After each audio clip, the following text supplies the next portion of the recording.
cord so I can plug up somewhere so that it doesn't die in the middle. 'Cause that would be bad. And I thought I plugged it up last night. Wasn't plugged into the wall. Okay. Good morning.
Thank you.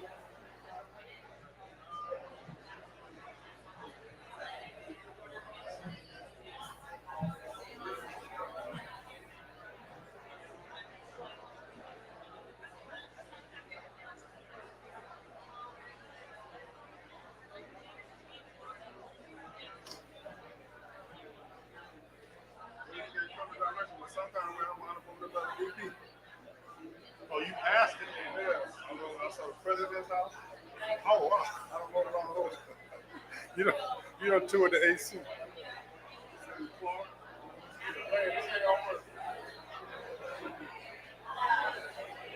We just use like HDMI. Yeah. Yeah, standard.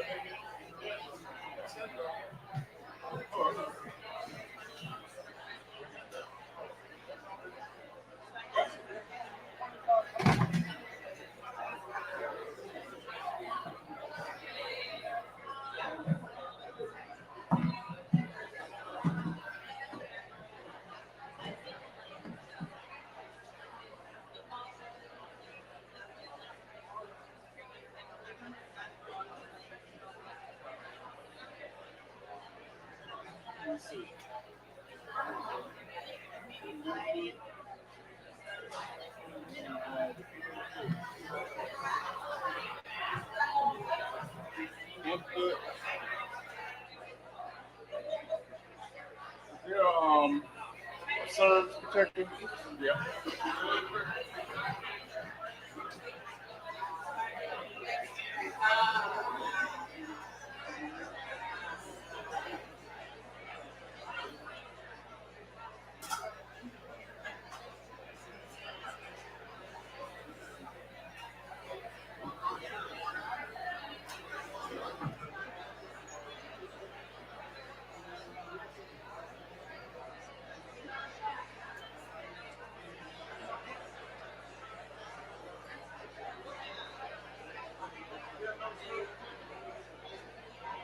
sir. Oscar,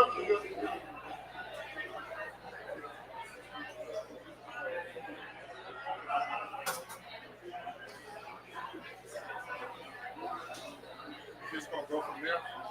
Yeah, because right. So you need this piece. Not right now. I need a short one. Another 18 right there. Oh, hold on. This is the one right here. This one. I need one from here to here. See? And that goes out of the TV. You need input. This is gonna go out there. Huh? Oh, I know. I just disconnected. I'm hooking up a splitter. So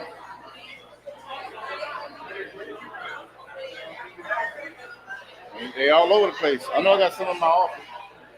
I'm gonna have to go back. You see any room?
Hey, Rick,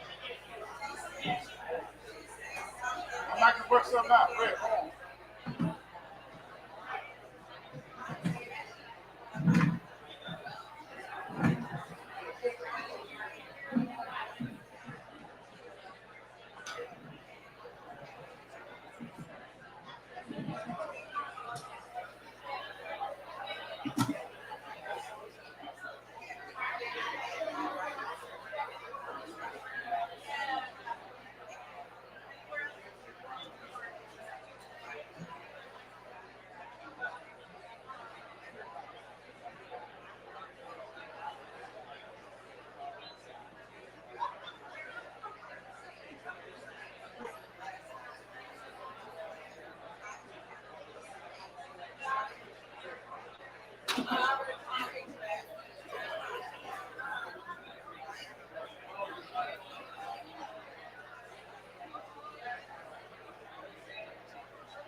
Two. Testing.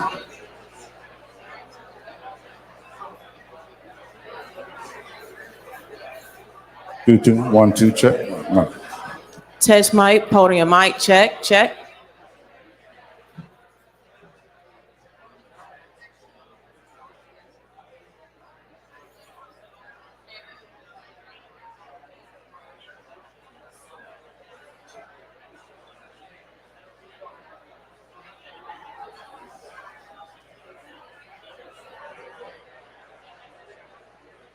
Good morning, everyone.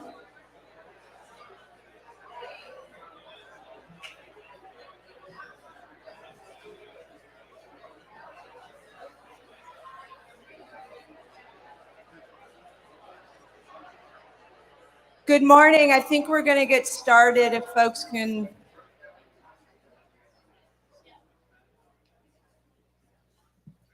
So my name's Julie Schmidt. I'm the Director of Higher Education for AFT.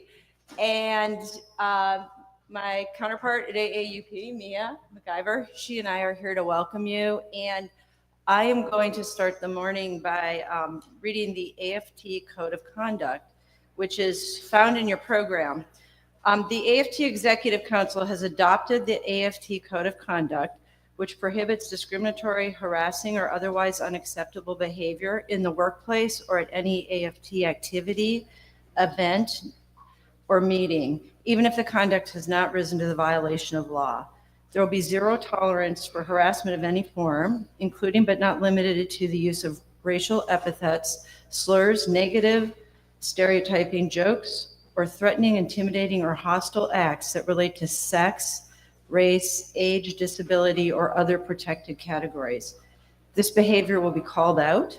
The AFT takes these complaints seriously and may, at its discretion, take action that it deems appropriate upon assessing the situation. Possible responses include a warning to or expulsion of the alleged offender from the AFT activity, event, or meeting. The AFT is a democratic organization that values open and vigorous discussion of issues facing the AFT, our members, working people, and the labor movement. The Code of Conduct is not intended to restrict free and open debate, but rather is intended to ensure a positive and respectful environment that is free of discrimination and harassment, regardless of an individual's race, ethnicity, religion, color, sex, age, national origin, sexual orientation, disability, gender identity or expression, ancestry, pregnancy, or any other characteristic protected by law. We ask all meeting participants to conduct themselves consistent with the values of equity and equality. The AFT encourages you to report any offending conduct as soon as possible. There will be no retaliation or adverse action taken against an individual who makes a complaint. Reports may be made to Tier Jones, who's the AFT Chief of Staff, and her information is in your program. Dan McNeil, who's the General Counsel, or they can be made to me as the AFT Supervisor or Manager on site. My information is in here as well. Thank you for your letting me read that to you. That is, a value that the AFT holds very dear, and we're really, really proud and excited to be here with you all and to be part of this Summer Institute, especially at this time when this kind of a gathering of higher ed altogether is meaningful and incredibly important to the fight ahead of us. So thank you.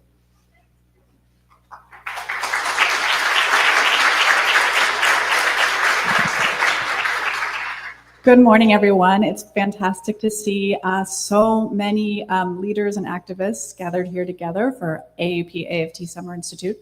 I'm Mia McIver. I'm the Executive Director of AAUP, and I have a few more morning announcements before we start on our plenary programming. So first of all, in this plenary this morning, part of the plenary is going to be a conversation about the road ahead.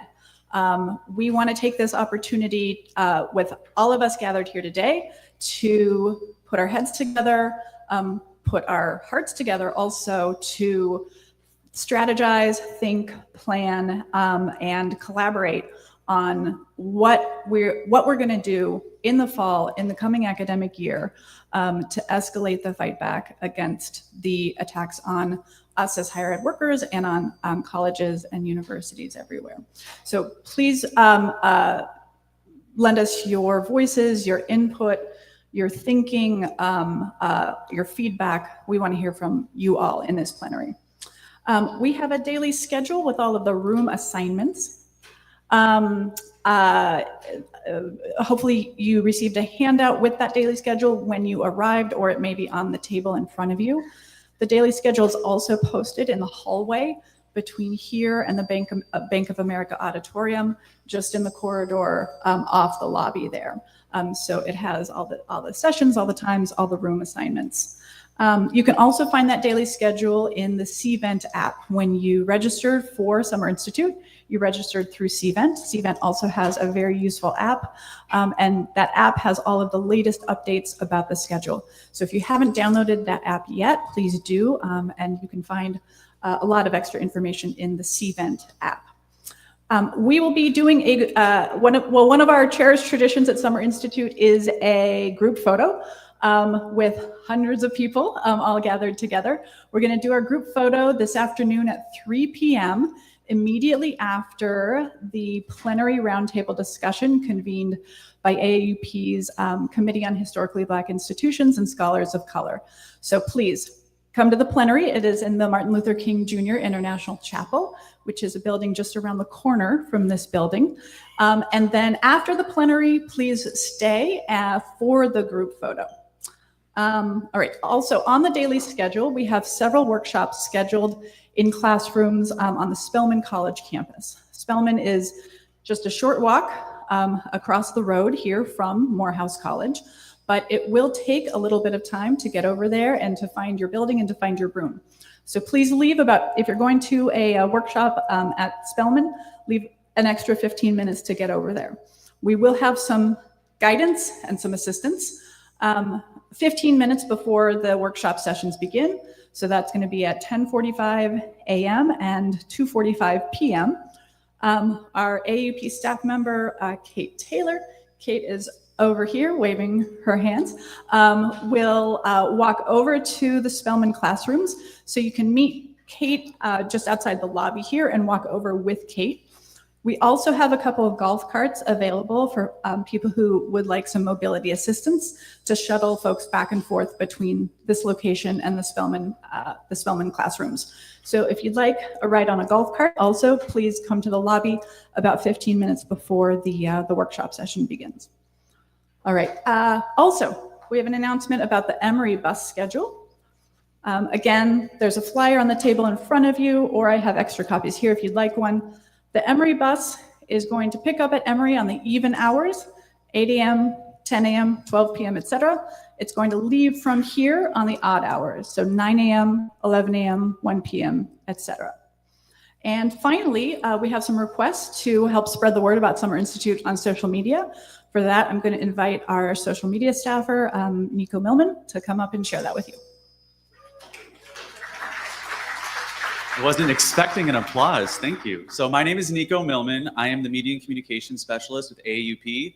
I'll be managing the social media accounts for the Institute. I'm going to ask everybody, if you have a smartphone, to please get it out right now. I'm going to give you some information that is relevant. So we will be posting on Blue Sky and Instagram. You could follow us on Blue Sky at aaup.org.bsky.social and on Instagram at AAUP National. So I'll repeat that. So on Blue Sky at aaup.org.bsky.social and Instagram at AAUP National.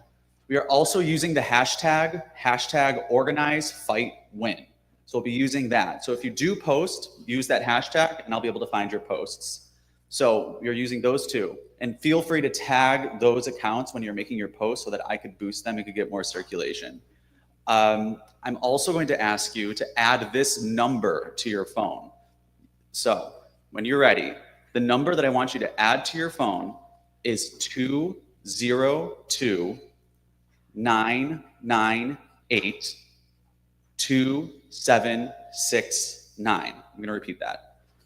202 998 2769.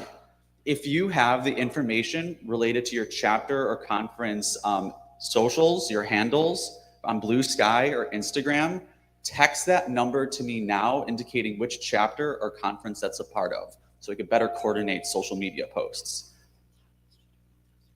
And we also have our AFT team here who will be posting on social media. On Instagram, they are at AFT Higher Ed, and at Blue Sky at AFT Higher Ed. So you could also follow AFT who will be posting as well. But with that number I gave you, I wish I could be at every workshop at every moment. Unfortunately, I cannot duplicate myself into 12 people to do that. If there are images you would like to see posted online, you could text that and those images to me, and I could collate them and post them. So you could text that number. That's a hotline to me. If you also want to text me about other stuff, you can. I probably won't respond, but that is a way if you want to boost up on social media. This is an effort to coordinate with all social media accounts and handles as best as we can. So that's it. If you ever see me around, you can just pull me to the side and ask any questions or anything else. Thank you all. Organize, fight, win. Woo! Have a great Summer Institute, everybody.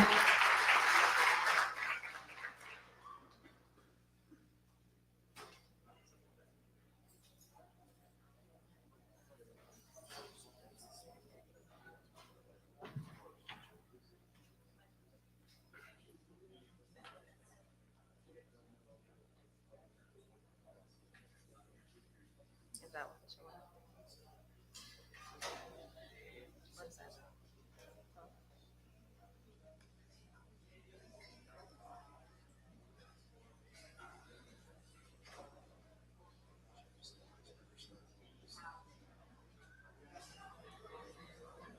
Yo, don't.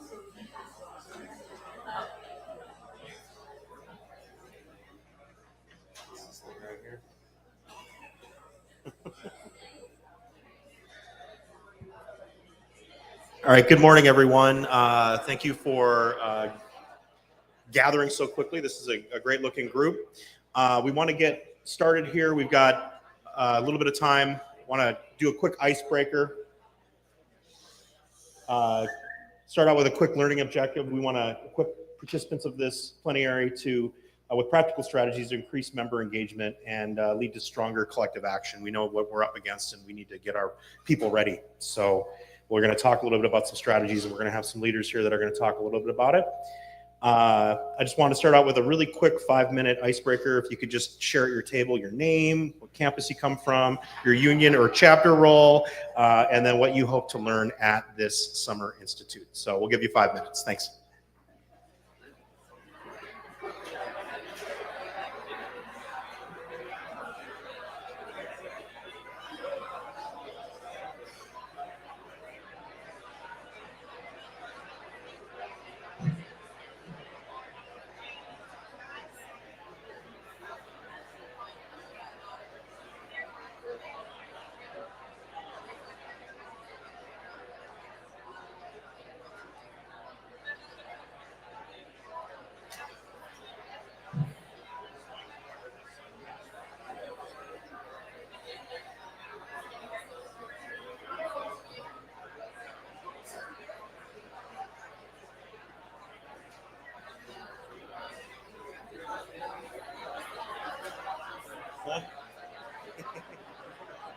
Yeah, I'll give them another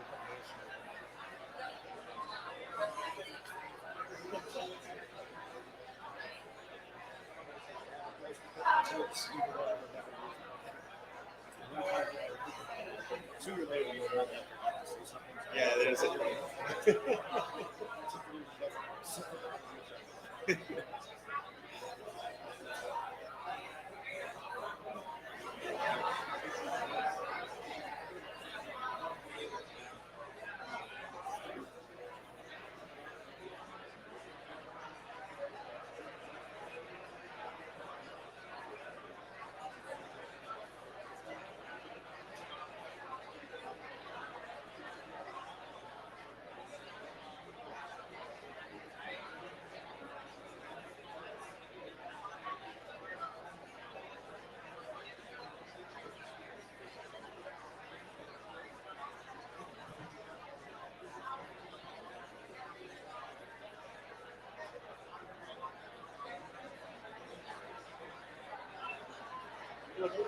know that people organized they know that Section 2D is not appearing yet. We want to talk to the folks out front there that are the registration. Okay, yeah, I don't. They know they're she mentioned the app right now. I wanted to organize. Oh, okay, I got it. Yeah. Sorry. Okay. All right, I'll introduce you. I'll bring him back in and then I'll introduce you. Cool. All righty, everyone. I want to introduce a leader, John Miller, president of University Professionals of Illinois, Local 4100.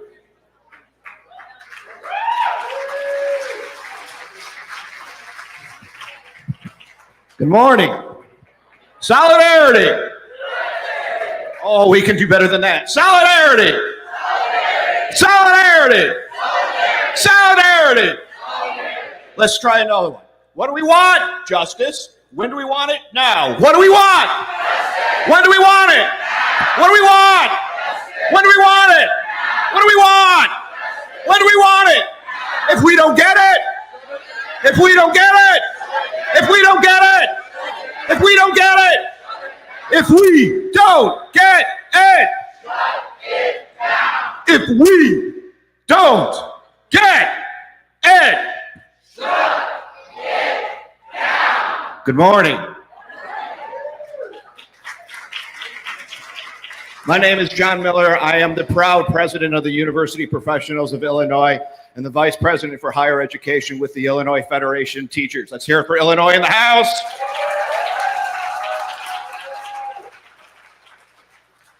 I don't know. I woke up this morning with a text from a couple of friends of mine who work at NPR. And they said, John, a few years ago, you helped us try to save one of our NPR stations, which we ended up doing. They were being cut by the university that was funding them. And they said, can you help us again? The answer is, of course, yes. How do we not help? Look at what happened last night, right? We lost NPR, PBS, and then we cut foreign aid. Really? Foreign aid. Things aid that will help people eat, get medicine, protect them. These are challenges and frustrations. How many of us are fearful of what's happening around us? That fear is strong. But you know, I'm going to say something that's kind of strange. I feel the fear. It's a real human. I feel the anger. I want to scream. I want to complain. But I want to organize. Because what I see happening around us is an opportunity. That seems an odd thing to say. It's an opportunity. The other thing I like to say is that what I see around us is rocks, just sitting around. We'll come back to that concept in a minute.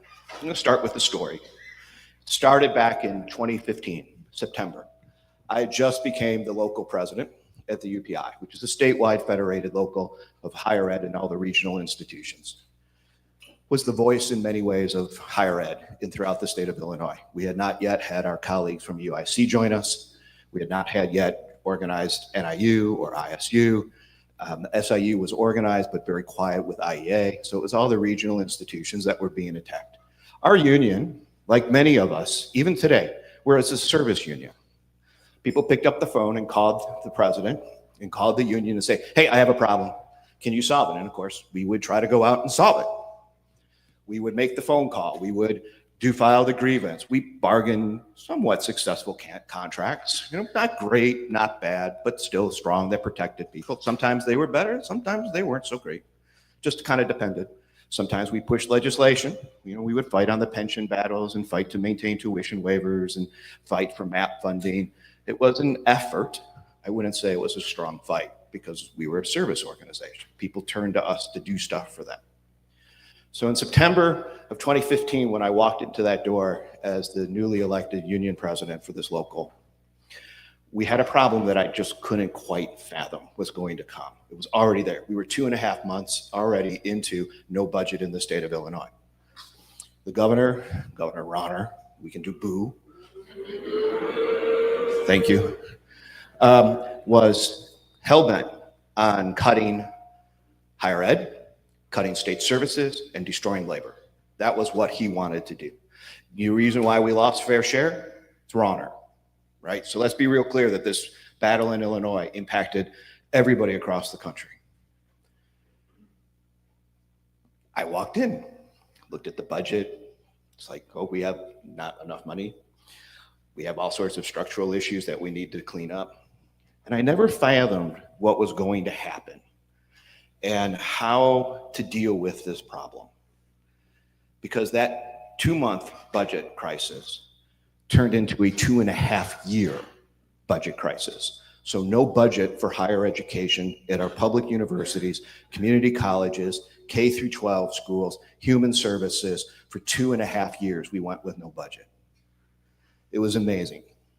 On Monday, it was a Monday morning or Tuesday morning in January, I get a phone call from one of my chapter presidents at Eastern Illinois University. And says, John, this was one of those early morning phone calls, and everybody get those 6:30 in the morning phone calls, and you know it's bad. You know, when they're calling at 6:30, he goes, I wanted to call you last night, but I thought I'd let you sleep. He said, we're going to lay off. The university called me, and they're going to lay off hundreds of our faculty members. Pause. Why? They had no money. They couldn't pay. It wasn't that there wasn't a need. There was just no payroll because there was no money left. That was bad. It got worse. 2 weeks later, Tuesday morning call, again, 6:30 in the morning. It was the president, the chapter president from Chicago State. Never in the history of the state of Illinois, or I believe in this country, have we ever had a public university declare financial exigence. But that's what I learned at 6:30 in the morning on a Tuesday in the middle of January, that Chicago State was declaring financial exigence, and they were going to send out layoff notices to everybody at the institution. They were shortening up the semester. It was going to end early. We faced a complete crisis. Our institutions were on the verge of shutting down across the state. Students were relying on MAP funding, which is similar to Pell Grants, but it's a state program for MAP, Monetary Assistance Program. I'm sure many states have something similar to this. That money wasn't sent through. So the universities we called the universities and kind of got them to just honor the commitment that was coming. We knew eventually the money would come. We had to keep our institutions open. We had to keep our students being educated because we were watching our students struggle. We were watching our members be in serious trouble. And somewhere in there came this desire to fight. I got past the fear and got really ticked off. There's other words that I could use too. And I started talking. That's where I started. Started talking to other leaders.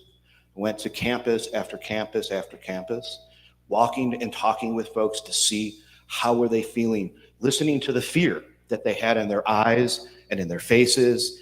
And I saw something in my head that just saw rocks just sitting around. And I'm thinking, there has to be something we can do. And so we started to organize together and started talking. We created another postcard campaign. Postcard campaign was designed to students, organizations, supporters to fill out to support monetary assistance. Let's at least get the MAP grants funded for the students to get that money going so the students didn't have to quit going to school.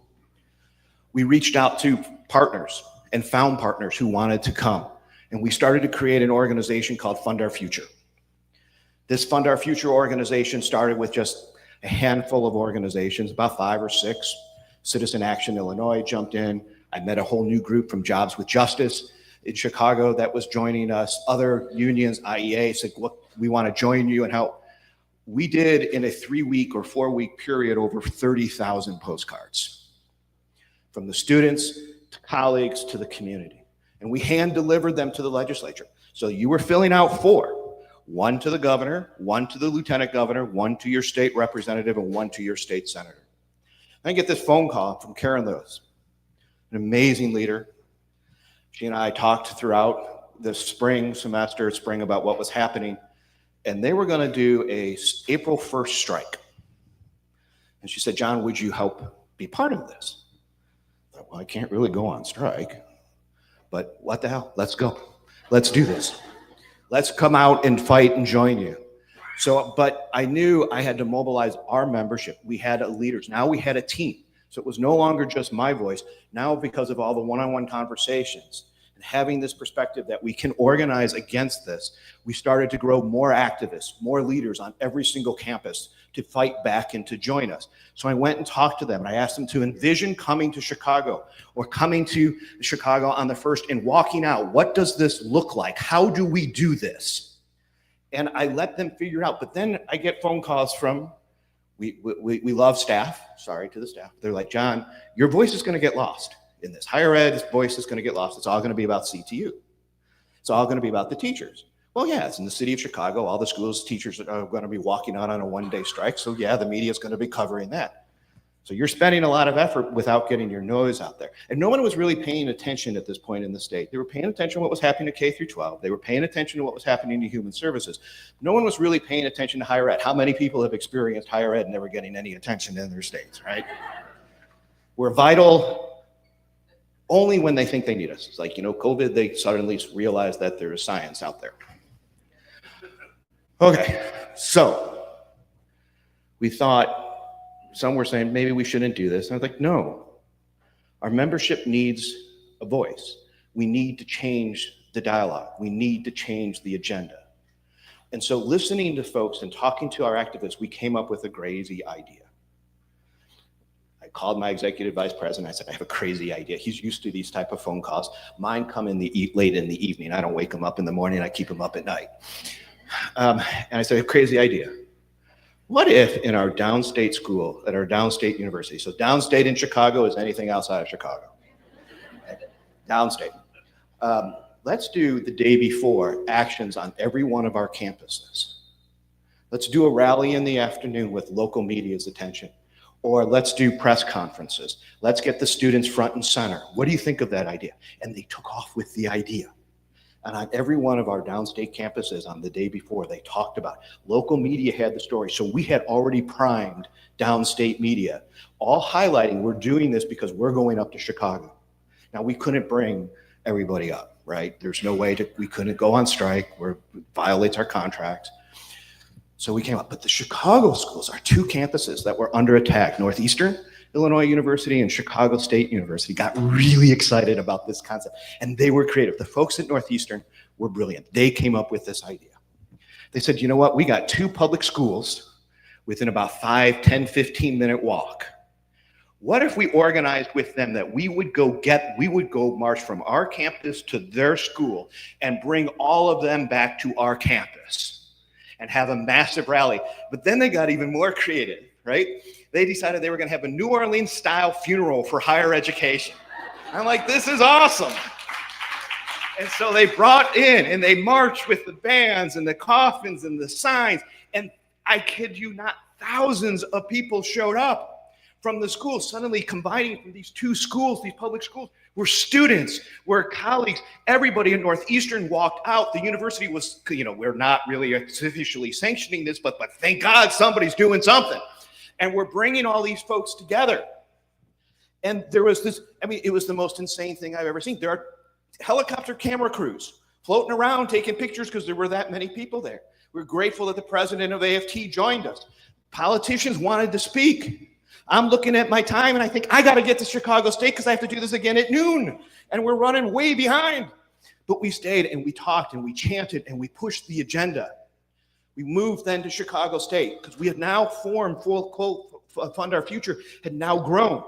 Because we talked to other organizations. We were now up to about 20, 25 different organizations. We wanted to give them the microphone, but we wanted our students to lead the way. And we put our students out there and they started talking.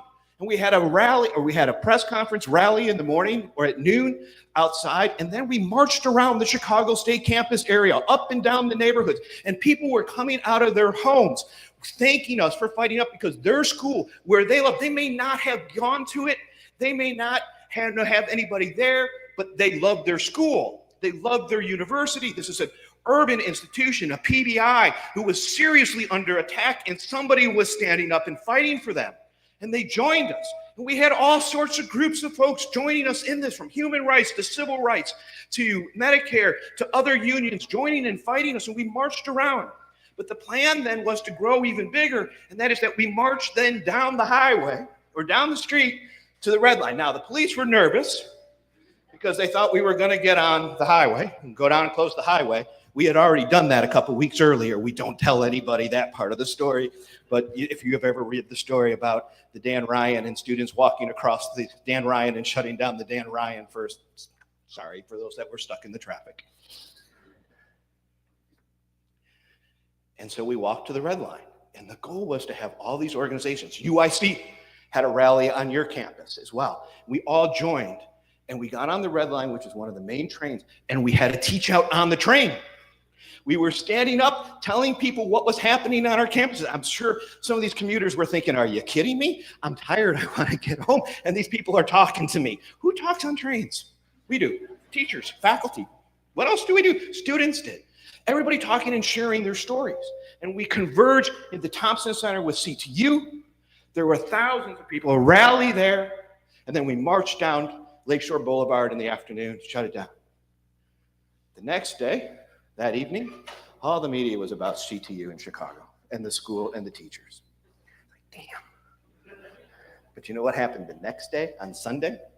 Storyline after storyline in the Chicago Tribune, the Sun-Times, the newspapers was all about higher education.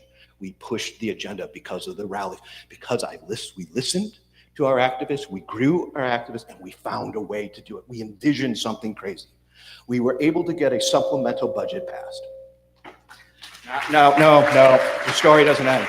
Because when I mean supplemental, they kind of sent like a couple $1 million to each of the institutions. It didn't cover any of the cost.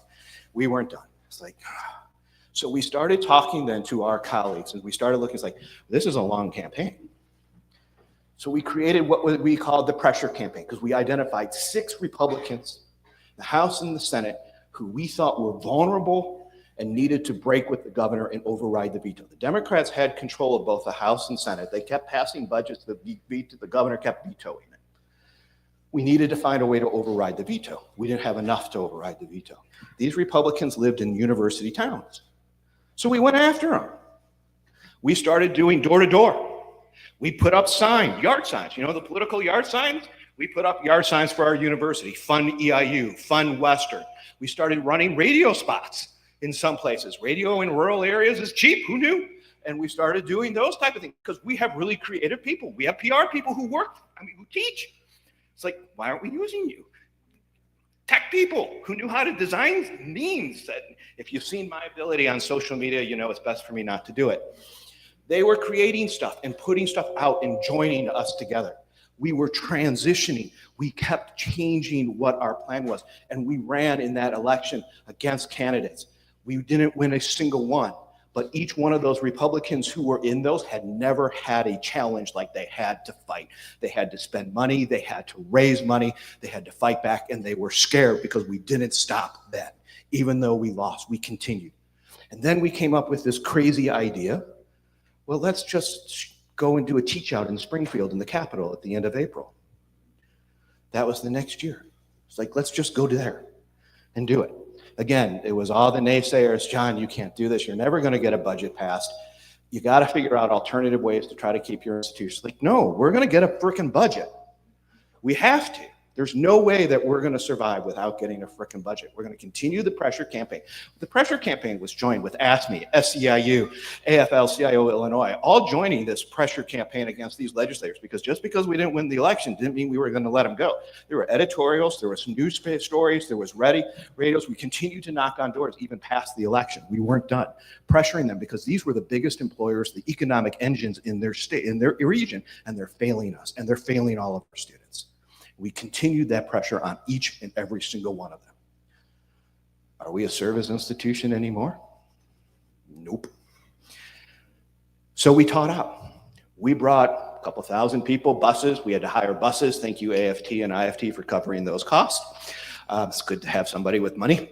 And they came and we bused people in from private institutions to wherever to come and join us on this. And we taught out on the floor of the Capitol. We literally taught out on the floor of the Capitol. Nobody really expected. Who thinks higher education in the Capitol building is going to shut it down and cause all sorts of noises? Nope. The legislators were like, well, who's in today? So I hire it. And they were like rolling their eyes. I know a lot of these guys. And they were like, they were just rolling their eyes. It's like, oh, we'll come by and say hello or say zero. So we all sat down on the ground in the rotunda in the Capitol and filled it up. You couldn't walk past us. And one by one, you would stand up and you would teach for 5 minutes about what was happening to you and to your area. You would stand up then and teach for 5 minutes, and we would do chants in between as a transition. I kept the time and started the chants, and we would change it from time to time and keep moving this around. There were other leaders who joined in because my voice could only go so far, because you're not allowed to bring microphones inside or megaphones into it. You're not supposed to bring signs, but we did that anyway.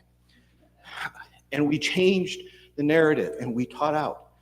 The legislators were like, who's making all this noise? Because it was loud. The students are loud. They're great allies. They're really loud. And in the old Capitol building, rotunda, sound echoes all over the place. And they came. And we taught out. And we made so much noise that legislators started coming up and looking down on the rotunda to see who the hell is out there. I had higher ed, here's all these faculty, here's all these students, here's all these people. And they wanted to come out. Our allies wanted to come out. The ones who we were targeting hid. Go figure. They were, well, no, I ain't getting any part of this. And of course, we just sent people to go talk to them. If you lived in those areas, you're going to go to their offices. We're going to try to call them off the floor. Let's continue to do this. We then went outside and did another big rally, more for the media so that there could be more visual stuff, but to engage more students. At this point, Fund Our Future had over almost 50 different organizations representing over 100,000 plus people. We now had an online petition that was being pushed out by Move On that was getting signatures upwards of 100,000. We did another postcard campaign. My daughter and I were the ones, somebody asked to do this. We were the ones separating all of this, and she was 10 or 12 at the time, and she's like, oh my God, Dad, we're never gonna get this done. We got it done. A lot of coffee and a lot of gin. But we got it done, and we hand delivered these things out, and we pushed it. The media picked up, and suddenly the story now was about how the budget crisis was killing the state universities. And guess what we got? So much pressure on those legislators, those 6 legislators, every one of them voted to override the veto, and we won.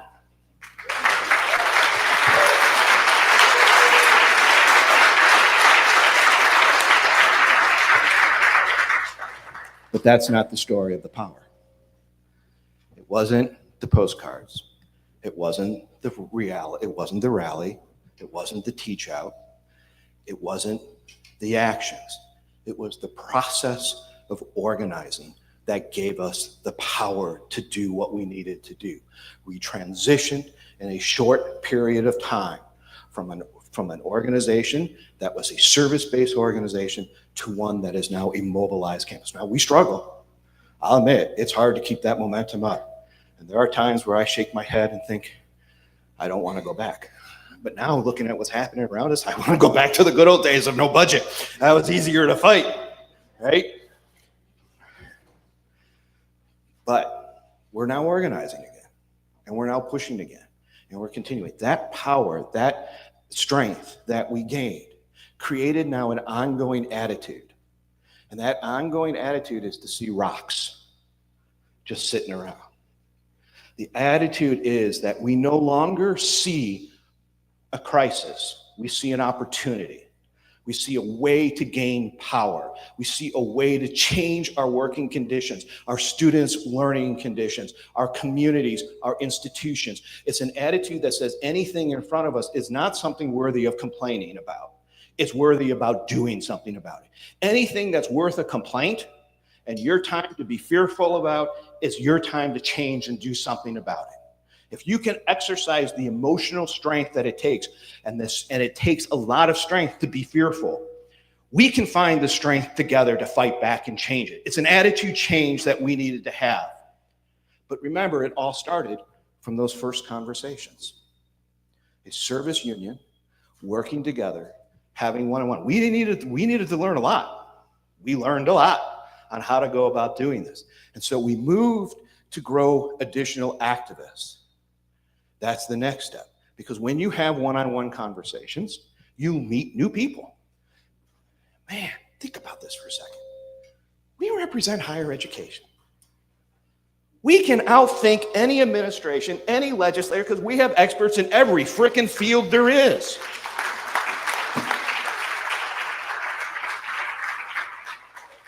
Use our members.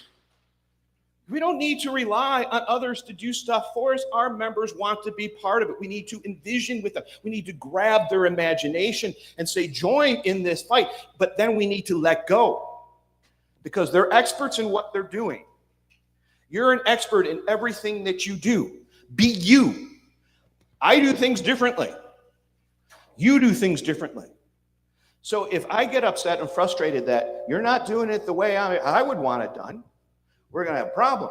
And as a leader, who's going to end up doing it all? That doesn't work in these situations, does it? Can one person solve the current crisis that we're having? Can one person change Congress? Maybe, the right person, but it requires more people to be able to do it. And that's the challenge, is to listen to your activists, let them take the lead. And as leaders, take a step back and let them go. Let their imagination lead the way. Let them show you different ways to do things that work for them. Doesn't have to be your way. That's a hard thing for many of us who are in this room as leaders, to kind of step back, because the pressure's on us. The pressure puts on us to do these type of things. But we need to go and let others take the lead and lead in their expertise. And that expertise might be their field of where their research, or their expertise in when they're being human. Just the human experience. People ask me, when we ask people to come down to Springfield and testify in legislature, I don't know the law, John. I don't know the law. Like, we're higher ed. We want to know every aspect of the legislation that we're talking about. It's like, no, we don't need you to know that. We just need you to tell about your experience and your story, because you're an expert in that story. Say that. And they get in front of legislators and start telling their stories. And it changes the nature of the conversation. From there, you need to listen. Probably the hardest thing for leaders to do. Look how much talking I'm doing right now. One mouth, two ears. These should be winning this all the time. We should be doing more listening than we are listening. There's an old saying that my job is to speak to you, your job is to listen. It is my hope that I stop before you do. In this case, as a union leader, as a union activist, through those one-on-one conversations, through your growth of your leadership, forming those new coalitions that you're finding, going out and doing it with other people, building that coalition. Fund Our Future had organizations as disparate as the Greater Chicago Islamic Association, to a group of advocacy group that was trying to change the way high school students and middle-aged students were being treated when they had behavioral issues. So they weren't literally locked in jails. There's jails, it's long, it's horrible. These groups came together to work with us as Fund Our Future and grew this organization to over 50 some odd numbers. That was the power and the strength, but it called us to listen to what they had to say. What were their issues? Where did we need to go, and how did we need to change? Right? And then finally at the end, look at the last thing. Look at there's two screens. The last one, adaptable and realistic plans. That's the last thing you do. It's not the first thing you do. First thing people always say, like, write your plan, figure out your time schedule. No, you have to envision where you want to go. You need to have the attitude to see it. You need to engage others. You need to find new ways to do things, and then you develop your plan. But that plan has to be adaptable and realistic, but it has to be bold. Don't be afraid to be bold. Create that vision for your membership. Create that vision for your community. Create that vision for your state, and be realistic in what you can do. The first day, if I sat on the first day of this crisis back in September of 2015 and said, we're going to have a teach out in 2 years, people would have looked at me and thought I was insane. You're not going to bring 1,000, because it wasn't realistic. If I was going to say we're going to do this in a month, think about if you've ever had to walk on a picket line, to go on strike. It takes months to organize people to do that. It's not realistic to do it in one day. So create steps that make sense. Do baby steps and stuff. Get out there and then celebrate every one of those steps, whether or not successful or not. So we weren't perfectly successful all the time, were we? It took us 2.5 years to get a state budget, but we did. It took time. Be patient, but be activist. Be fighting. Be things. Look around you and see the rocks around you. Come back to that story of that rocks just sitting around. We know the story about David and Goliath. Little David comes up, big old giant. Gets rid of all the things that separate him. Gets rid of his unnecessities. Takes off his stuff that's not going to help him. his clothes, his armor, whatever he might have had on. He picks up his rock. In other words, he got rid of the things that divided himself with other people. Looking at those organizations, you say, what does this organization have to do with me? It may not on face, but we separate those things, and deep down in the center, we have common ground.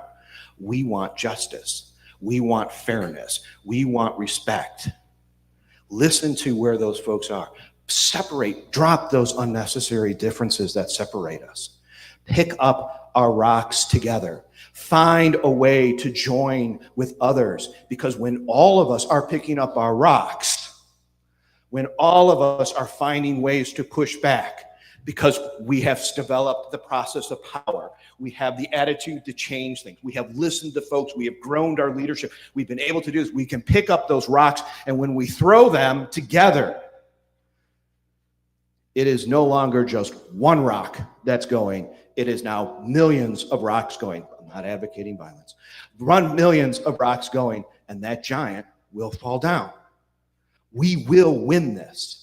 And in the process, we will grow more power, because through this battle that we had with the governor, we had the fight then to fight back against Betsy DeVos. We had the fight to go back against COVID and change the state of Illinois. When they were saying you all had to go back to school, we said, hell no, we're not going back. Our faculty need to be in control. And we gave our faculty modality, the choice of how they were going to teach their classes, what was safe for them. We then continued that battle into contract battles, because it's austerity land. And we said, we're not dealing with austerity land. We coordinated our bargaining together. We had 3 strikes for over 2 weeks all together at 3 different universities. I think the IFT is still recovering from that. But we almost had a 4th one. We grew more and more power through the process of organizing and creating this. And that's the challenge that I ask to you today, is to develop that strength, to develop that, to go through these simple, basic tenets of having a process, recognizing the power is in process, recognizing organizing is an attitude. Don't see crises, see opportunities. Find a way to listen, grow your activists, come back and listen to people, and then develop plans that grasp the imagination. And that's what we're going to ask you to do.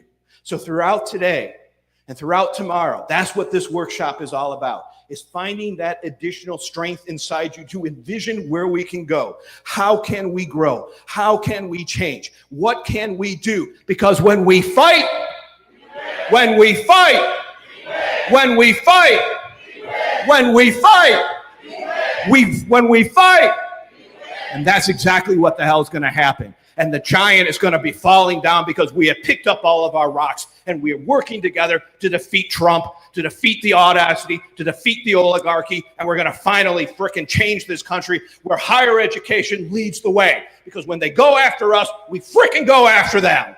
Thank you very much. You have a great day.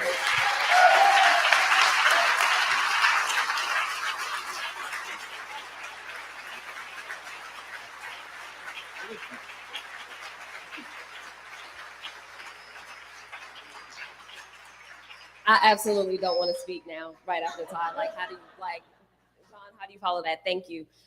So we are going to go into some quick exercise interactive, because I know John gave us a lot to be excited about. I want to go beat somebody up now. I don't know who, but I want to go beat somebody up now. So we have the power to save ourselves. So instead of calling these roundtable discussions or something, these are going to be called solution circles, because we have the solutions to save ourselves, everybody in here in this room. So we want to talk about some strategies that you all have used to engage your members in your local or in your chapter. What made you try it? What was the outcome? And what did you learn from that? Now, everybody may not have a story as grandiose and as big of a campaign as what John just shared with us, but think about things. And as you think about some of those activities, use these kind of 5 buckets to guide your work or to guide your thought process when it comes to engagement. Think about active mentorship, activist mentorship. Think about celebrating your wins. Think about member-led issue teams, social and community events, and even some new hire outreach. There's some charts on each wall kind of with those prompts. We're gonna give you a couple of minutes, maybe 7 minutes, to talk in your solution circles about some of these ideas, and then we're going to have a quick little pop out in a moment.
All right. I hear that there's a lot of good discussion happening, and hopefully we will be able to continue this as the day goes. But I want to keep y'all on schedule. So we're gonna kind of bring it back.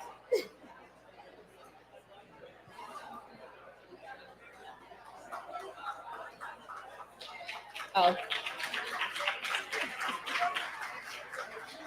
All right. Thank y'all. Thank y'all. So we're going to bring it back and we are going to do a quick little report out. Again, sounds like a lot of great conversation and we're definitely going to continue this.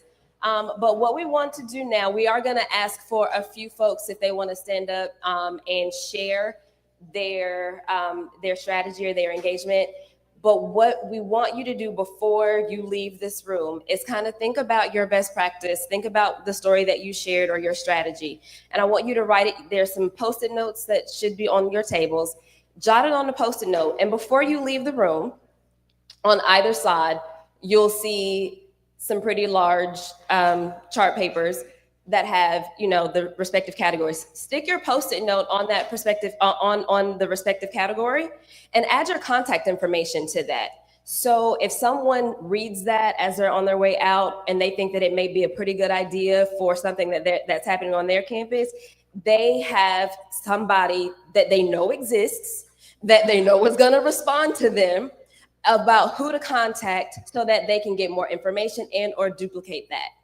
Does that make sense? Sound like a plan? So that way, again, we are being our own solutions in this very room. So before I turn it over, we do need to hear just a couple of people. So who wants to share a strategy that has worked really well? Okay, first hand I see. Hi, Juliana Pare from Hopkins and also alum of New College of Florida. I'm going to share a strategy that's related to the New College work, and that is to partner with alums. There's a lot of places where faculty can't get out front because they will get fired or otherwise retaliated against. There's a lot of places where students can't get out in front because they will be sanctioned in different ways inside of their university. Maybe they'll lose their diploma, right? They'll be kicked out of school. Alums, we're untouchable. All of us are alums in this room. So as an alum, you can reach out to your alma mater and find your faculty that need you to be on the front line for their space. As a faculty member, you can reach out to alums that you know and trust and ask them to be in partnership with you to figure out where they can be the front line.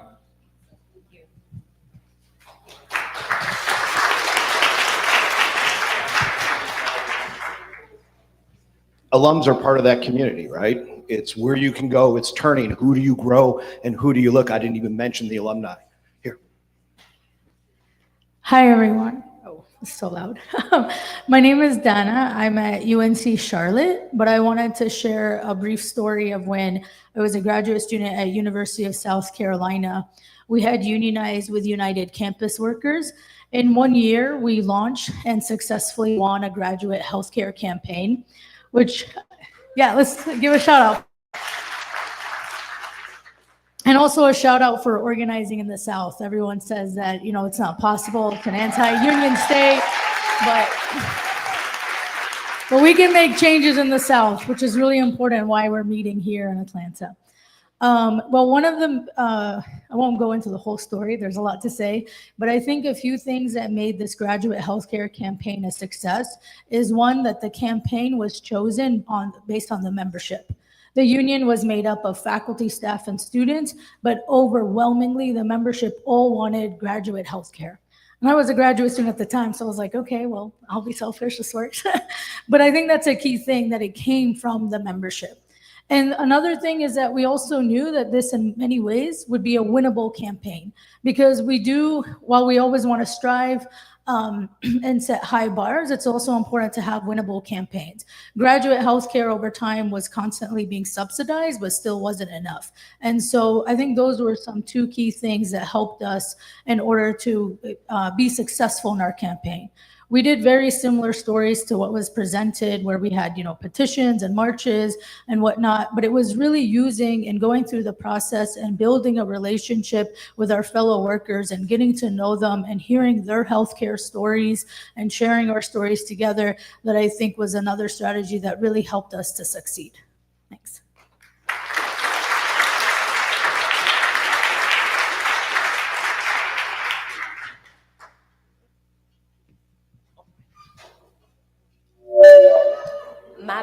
My bad.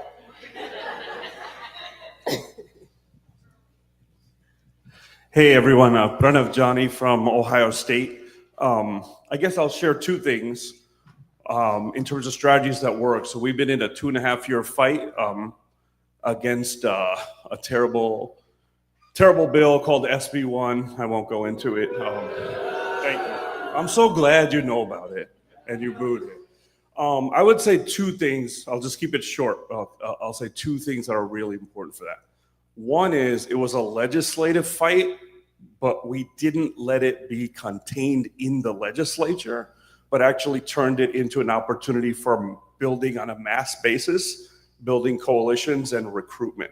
So for example, our chapter grew about 4 times in size through these 2.5 years. So we lost the bill, but we're actually better positioned than ever to go from an advocacy chapter to a union, right? So that's number one, that the legislative fights can't be an insider game. It's an outsider game because our power is on the outside. And the second thing is internally, we have to become an organization that allows its membership to find ways to lead, right? Because we have experts everywhere. And so we had a board that didn't actually represent the real leadership of the organization because things were happening throughout the chapter, but the board, you bring them together, you don't bring together the best leaders of the chapter. So we actually open things up into committees and have tons of committees that people can just join on. They don't have to be a board. So having leadership off the board actually made the chapter much more democratic. And then when we had board elections last summer, in which I stepped down as president, right, which is also part of building our leadership, we now have a board that represents the real leadership of the chapter and will help it grow. So thanks very much. Thank you. Thank you. And a final plug, please don't forget to put your sticky notes on the respective chart papers on your way out. And now I'm going to turn it over to our AAUP president, Todd Wilson.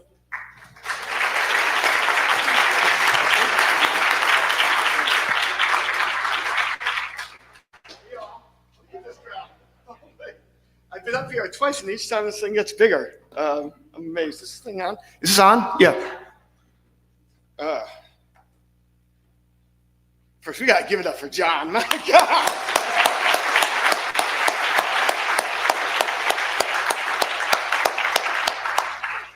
That was awesome.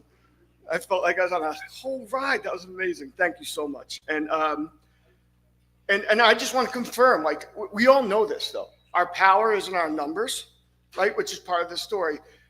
It's also in our political alignment, right? If we don't figure out how to align ourselves in the fight to come, we only got nothing. And also, it's in our boldness. We got to be bold, right? And I think John's story shows what boldness is, and that's what we need right now. And these are scary times. These are really scary times, but also, and John flagged this, and I want to just underline it, they're also times of opportunity, right? This is a chance for us to build the greatest, most powerful higher ed labor movement we've ever seen. And that's what's in front of us, and that's what's on the table. And so I want to say here, and I said it last night for those of you who are here, but I want to underline it as we go into what we're doing. And we really want to dig in here, which is, first, AFT and AAUP, and I said this last night, but it has to be marked again. Together, we make the biggest, most powerful higher ed union in this country. I want to mark that, and I need to hear it from you. AAUP and AFT together make the biggest, most powerful higher ed union in the country. What do you have to say about that?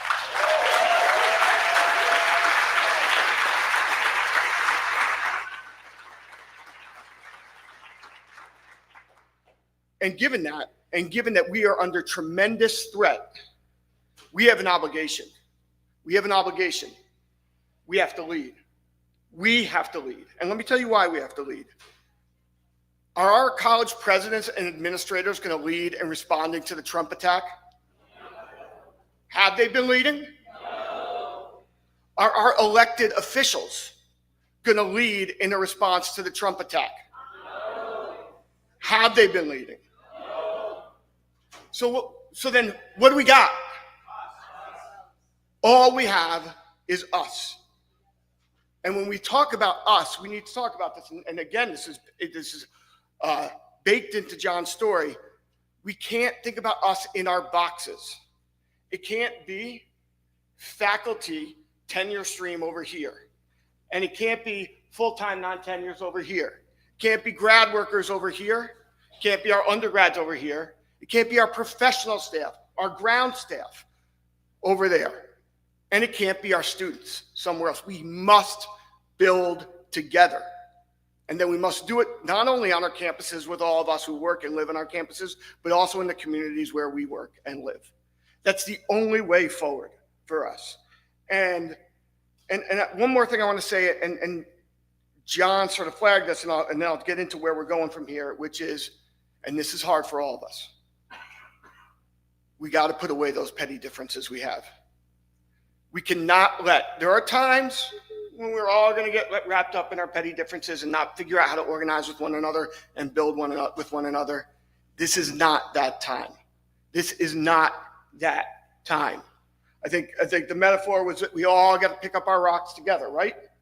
That's the metaphor. And there's no way forward if we get caught up in petty differences. Now, there are real differences, and we got to work through those.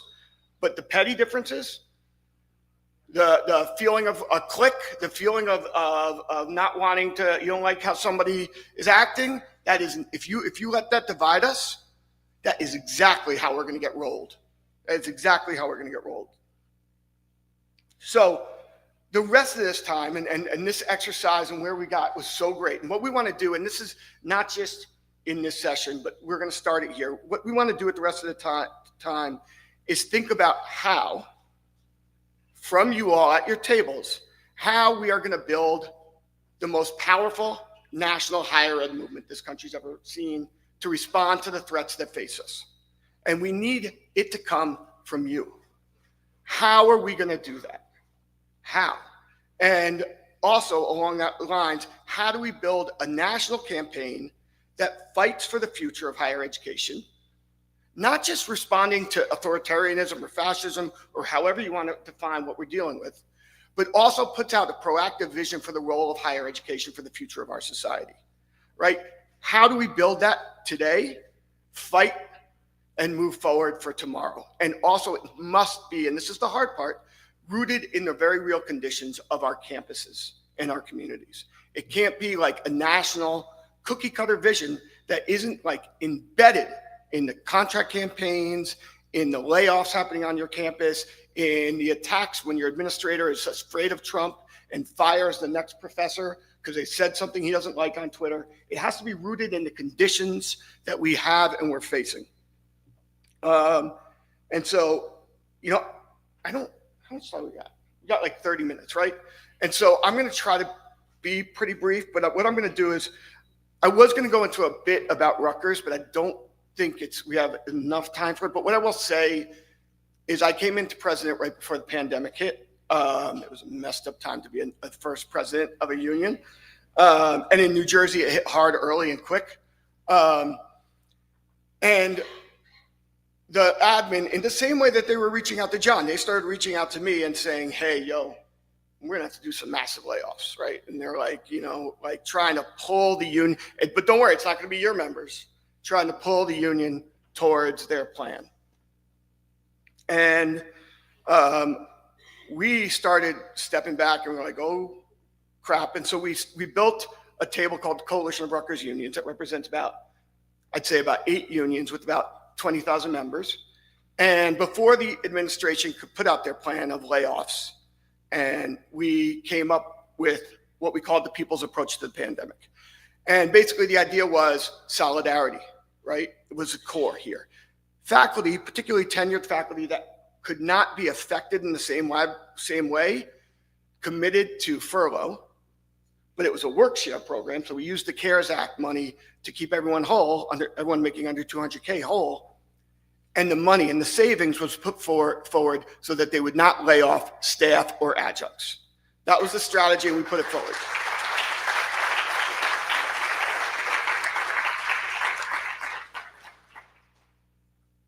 And we bargained, and we bargained, and we bargained to an impasse. And guess what they did? Someone give me a guess. They took the easy way out, which is they laid off about 2,000 low-wage workers, mostly staff, disproportionately women and people of color, stripping them of their health care in the middle of the COVID crisis. People who had been working at that institution for decades. They also laid off adjuncts, but we fought them. In the middle of COVID, we did actions. We did a bunch of car cavalcades because we were trying to be safe. We put political pressure on them, media and air war pressure, and ultimately about 6 months later, we did get a deal. And that deal was simple. No layoffs. Everyone was laid off, got hired back. We all work shared, so we all furloughed, but we all were kept close to whole. Our grad workers got a 1-year funded extension. And we got COVID tests for people in the communities where we worked and lived. Our undergrads, particularly our non-US undergrads, got support because they weren't supported in the CARES Act, right? And we really tried to center the most vulnerable. That was the goal, that was the strategy. And what came out of that, there's 3 lessons that came out of that, which I want to ride us into the next part of this with, which is, 1, our administrators can't lead our institutions. They are bankrupt. They can't lead our institutions, not for the benefit of our students, us, and our society. They just can't do it, and they've shown it time and again.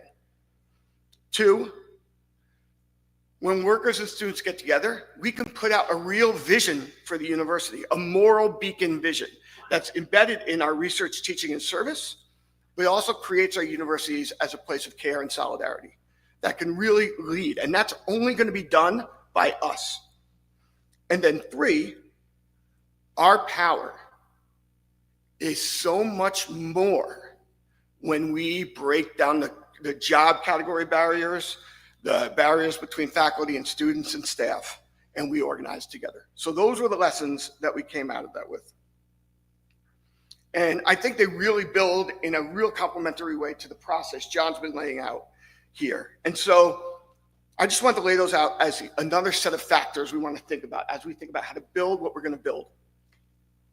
And so I'm going to try to keep this real brief, but I do think it's important to lay out as we come up with ideas for plans the moment we're in. Let me get a drink first. So, I mean, we all know it, but if we're going to make plans, we have to face it. And so we're in a moment of rising authoritarianism. And let's just talk about what we saw in higher ed this very week. We're seeing that Columbia is about to bend the knee again, right? They allowed the Trump administration to make massive intrusions into the operation of that university, from how they admit students, to how they discipline those students, to whether those students can wear masks, how they teach Middle East studies, who's going to teach Middle East studies. And now, and Columbia bent on all those things before they even got to the table. Before they even got to the table. And now they're at the table and they're at least giving half of that back to the Trump administration. At least $200 million is going back. And guess what Trump's administration's team, it's not Trump. Let's assume this is Miller and Rufo or some set of, nefarious clowns. They expect to do that to every university in this country. As Columbia goes, they want all of us, right? That's not the only news we got this week. Georgetown professor put on leave because the president didn't like what he put on Twitter. We've heard that story a ton of times, but it happened again this week, I think earlier in this week. I saw James. I know we have a lot of CUNY and Georgetown folks and maybe Berkeley folks here. Another Education Workforce Committee show trial where they again weaponize anti-Semitism in order to further beat down our universities and colleges. And then the last thing we saw was a Manhattan Institute Compact, which is a bunch of right-wing thinkers saying what we know they've been trying to say, which is that they want Trump to do what they're doing to Columbia and Harvard to every single one of our institutions. It's a plan for the entirety of the sector to take control from the right through the federal government. That's what's on the table. And so I think we need to remember that, and we need to fold that in over the things we've been seeing over the last 3 months, right? What have they been doing? They've been completely destroying our biomedical research infrastructure. not only the attacks on Harvard or Columbia and the other elites, but NIH completely defunded, grants pulled, whether it's for DEI or it's just because they're pulling those grants. NSF defunded, right? That's one thing. They're abducting our students off the streets, in broad daylight. In broad daylight, they're revoking their visas. Now when they're going to try to come back in. They're going to try to, people who need new visas, they're going to try to cancel them, right? They're going to say international students can't come to our campuses. With Columbia and Harvard, they're making, as we saw with Columbia, massive institutional forays into the autonomy, the autonomy of our institutions is getting wiped out. And we saw Columbia bend. I think we should all expect Harvard to do it very soon. They destroyed the student loan system, completely destroyed it, and as a way to privatize it. As I said, they've been weaponizing anti-Semitism to beat us down with the cudgel. They're erasing our history, the history of racism and slavery in this country, erased before our eyes, telling us what we can and can't teach. And so let's just talk about why real quick. We know why, but let's just say it out loud so we're all on the same page. This is the oldest playbook in the world with respect to moving towards authoritarian dictatorship. You destroy the independent sectors that can challenge you. You destroy them first. You destroy them powerfully, and you wipe them off the table. And then the sectors of society that are left can't stand up. And so what are those sectors? Labor. They talked about taking away NEA's charter this week. Wiping out labor. Boo, that's right. And they already have done it to the federal workers, taking away the collective bargaining rights of 700,000 workers. The press, they are attacking free press because they cannot have a free press under an authoritarian dictatorship. The courts, we see them arresting judges, and then higher ed and K-12. And why? Because we create independent political and ideological power, and we're an independent force in society. That's why they're going after us. And I should say this, but I want to say it real quick. The attack on higher ed didn't start with Trump, and it also didn't start with Florida.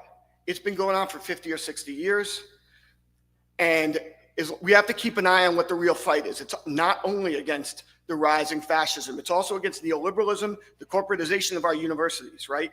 And so these two things are merged, right? They started defunding higher ed in California on the heels of the 60s after people of color were getting free or highly subsidized access to higher ed. And they said it out loud. We can't let a proletariat get a free education. No way. And so Governor Reagan started making the UC system cost money and then spread. And that was a right-wing attack that then led to a massive corporate takeover of our universities, which is why our presidents can't lead, right? They can't lead because they don't know what they stand for, because they become corporate cronies. They don't understand our universities as a core part of a vivid public society. So I think we just need to know what we're dealing with. And then the last thing I want to say is that we have been fighting back. And this hard moment has also got a massive silver lining in it, right? Higher education has organized more units and more workers than any other sector in society over the last 5 to 10 years. That's right, give it up.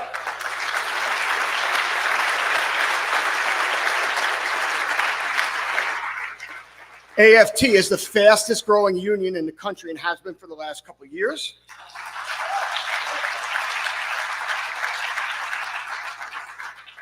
AAUP over the last 6 to 9 months has grown by 20%.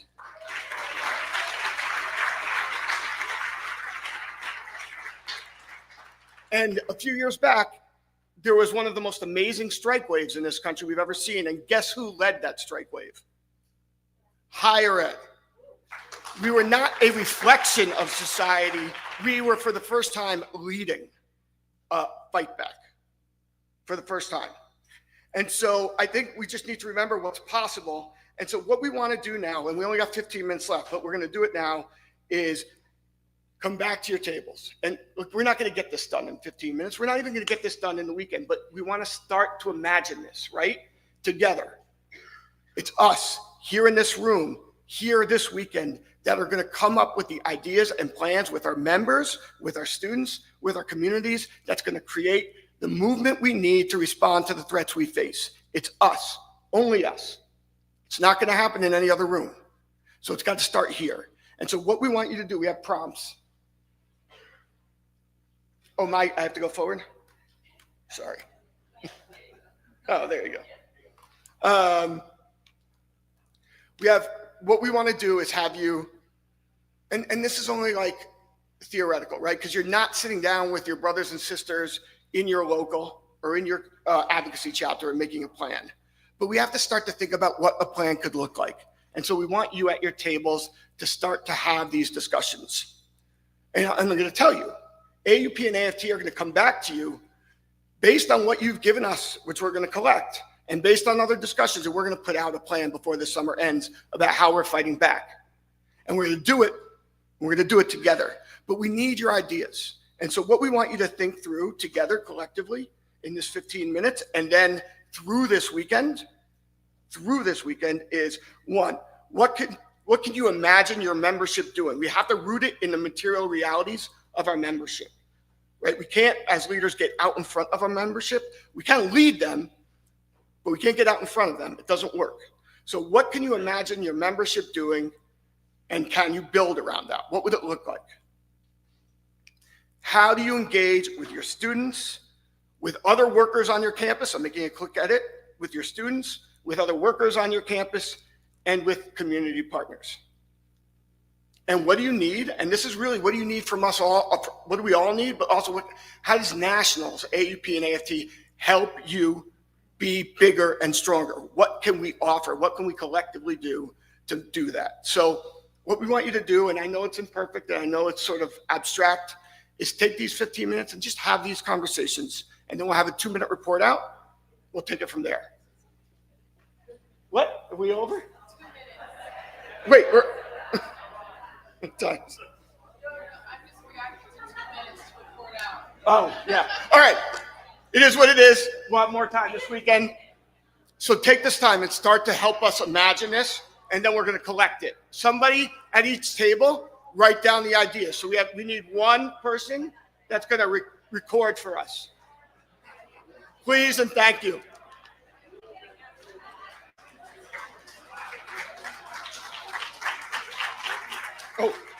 Oh, I didn't say thank you. I take that back.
All right, we can start We know it wasn't enough time. We know that you could go on and have these conversations forever.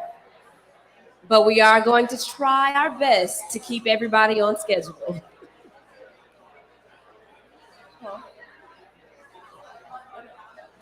I'm just trying to.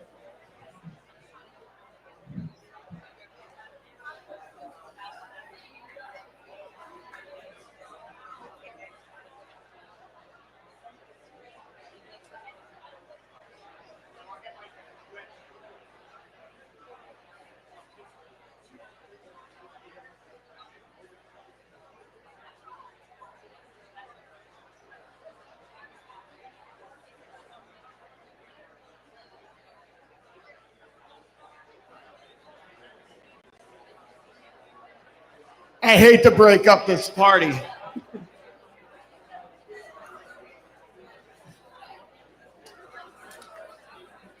If you hear me clap once, if you hear me clap twice, if you hear me clap 3 times, I'm sorry. We know we didn't give you enough time. We're going to build more time in to get more of this done. But what we want now is just 2 responses to 2 things that came up, and then we're going to close it out. But we're going to ask folks who wrote stuff down to bring it up here. Bring it right up to here. I'll wait after. So, it looks like that table has something to say. Teresa?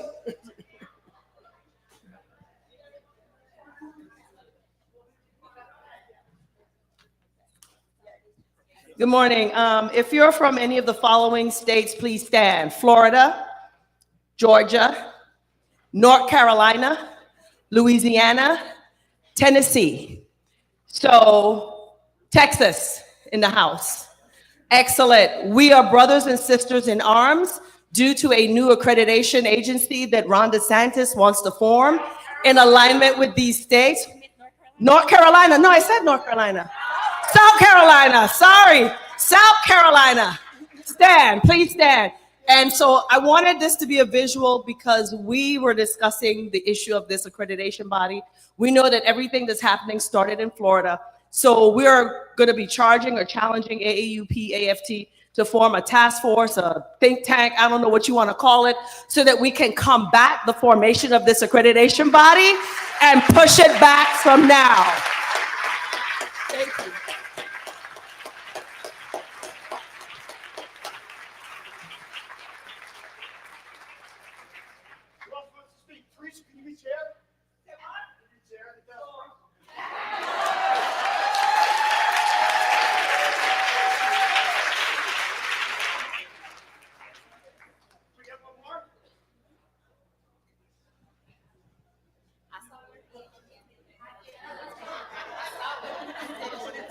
I wanted to take it back. I wanted to take that back, but what she was saying kind of piggybacked on what we were saying here. We were talking about the importance of universities. Some of us here are from the HBCU, and we were talking about the importance of the universities collaborating. The HBCU, the Ivy League, we have to get together because a large part of the center of what Ron DeSantis is doing is creating an ideological shift, creating hegemony, and then demanding that the universities follow that ideological shift and that hegemony. And the HBCU, where we are right now, all of the organizing that John talked about, I love you, John, that was so dope. But this is the cornerstone of organizing. This is the cornerstone of organizing labor unions. This is the cornerstone of organizing protests for the civil rights movement. And so what we would like to see AFT and AAUP do as well is to be, I don't want to use the word inclusive, but to regard the experiences of the HBCU in the development of this movement that we have to engage in.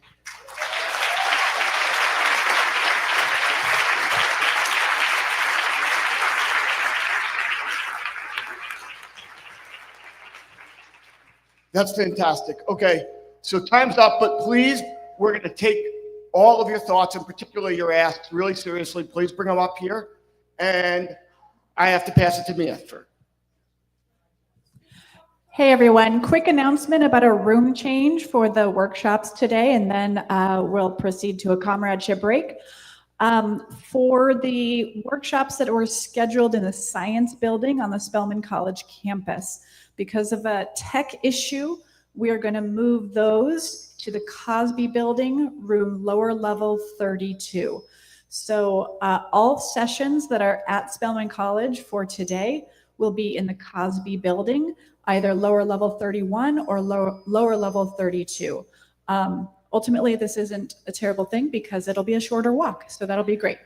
All right, and we'll have Kate Taylor leading a group over to Spelman in about 15 minutes. We'll also have golf carts available starting now for anyone who would like a ride. Thanks so much. All right. When does it start? How long do people have? Everyone, you got a half hour. Take a break. Or keep working on your plan.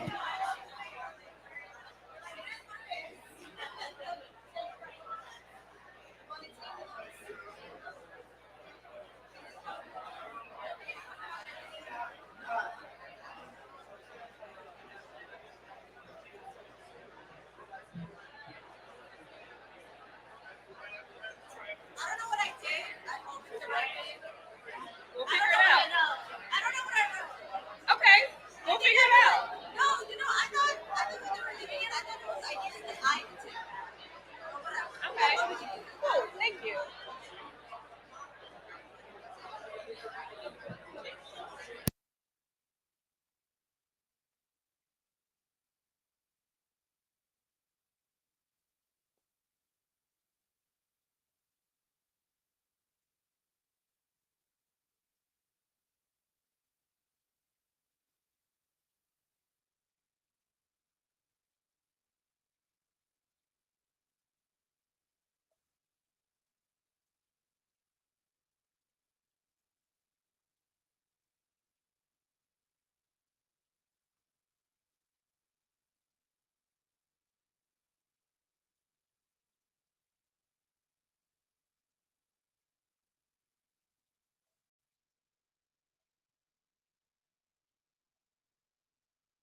Hello?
Hey, folks. Hey. We're a little bit, we want to get our amazing plenary speaker up, and we're a little backlogged on the lunch line, but so we're going to give it like 1 more minute and then we're going to get going. Enjoy your food, and we'll start in a minute. Thanks.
Hey, folks. Okay, I think we're going to start. If you hear me, clap once. If you hear me, clap twice. If you hear me, clap 3 times. Thank you all. We have a few more people still grabbing lunch, but I want to keep us sort of on schedule, so we're going to get going. It's beautiful to see you all again. I think this group has actually grown from the last time I got up here. It's amazing. Every single time I've come up here, the group's gotten bigger. I'm so impressed. So it is my pleasure to introduce our plenary speaker, Frederick Ingram.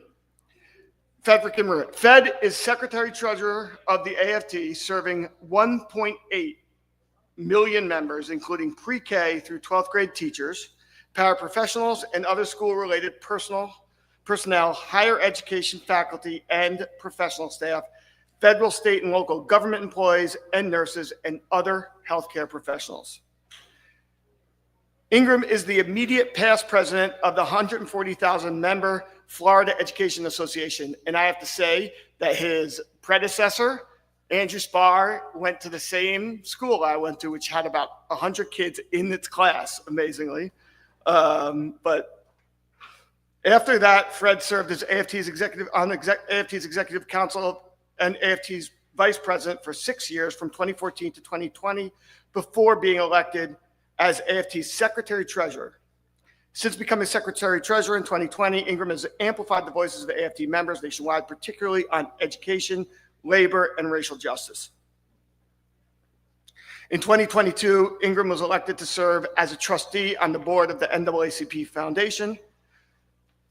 And appointed by President Joe Biden, he served on the Presidential Advisory Commission on Advancing Educational Equity, Excellence, and Economic Opportunity for Black Americans from 2023 to 2025. Fed grew up in inner city Miami, where he attended public schools, pursuing his love of music. He attended Bethune-Cookman University. My daughter just wrote an essay on Mary McLeod Bethune. It's amazing. If you don't know her, please look her up. And he went to that university on scholarship and became the first member of his family to earn a post-secondary degree in music education. Fed's background as a graduate of Bethune-Cookman, a union leader from Florida, the laboratory of the attacks on K-12 and higher ed, and a national union and civil rights leader give him real perspective into the nexus of anti-Black racism, the attacks on higher ed, and the diminishment of opportunity for students from pre-K through college, through graduate and professional schools. As Fed said in his recent op-ed on the installation of Marva Johnson as the new president of Florida A&M University, and we know this, and we've been talking about it, Florida is a preview of what is coming next on the national level and what is at stake for all of us. That is his analysis, and I think we can all agree. In that same op-ed, Fed wrote, quote, "By pushing people like Johnson into FAMU, Florida A&M, DeSantis can quietly and efficiently change the curriculum, alter the focus, and redirect our education the way he sees fit. We are seeing this playing out elsewhere. Look at the Trump administration's attacks on Harvard and Columbia universities, threatening funding if they don't comply with this feverish vendetta against DEI and political critiques. What DeSantis and Trump are doing is not only an insult to FAMU's presidential selection process, its students, its alumni, and its faculty. It's a blatant power grab straight from the Project 2025 playbook. End quote. Fed is a keen scholar of the American political landscape and an unflagging unionist and activist and a resource and advocate for AUP and for the larger AUP AFT higher ed family. And I also just want to say, you know, I'm new to being a VP at AFT, and Fed has been the most welcoming of people for me as an AFT VP. And sometimes those meetings, I have to be honest, they can be a little nerve-wracking. But you go in there and Fed has just got the kindest, most generous and warm smile that it's like you go in a little nervous, and then there's Fed, and you're like, okay, it's all good. It's just amazing, and I just appreciate that so much. Aptly today, Fed is going to speak to us about higher ed and the fight for democracy. And as we know, and we've been talking about, as higher ed goes, so goes our democracy. So please join me in giving a very warm welcome to Fed Ingram.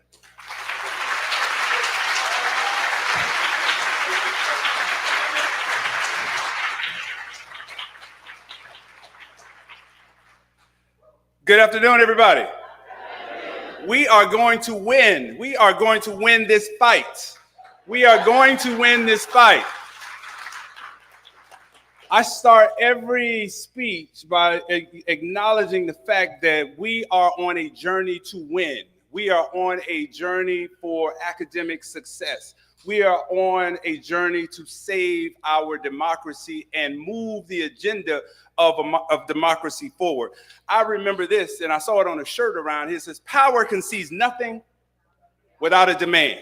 So you've got to have a demand in your campus. You've got to have a demand in your heart and in your mind and in your soul. And you've got to have a demand on behalf of our students. You've got to have a demand for the communities where our students come from. You've got to believe that we're going to win. Democracy has been challenged over and over and over and over and over, and 249 times prior to now, years that we are in this American democracy. And it will continue to be challenged because it is the great experiment. And as you know, as academics, when you do an experiment, you might have a control, and you might have a theory, and you might have a hypothesis, and it might take you somewhere else.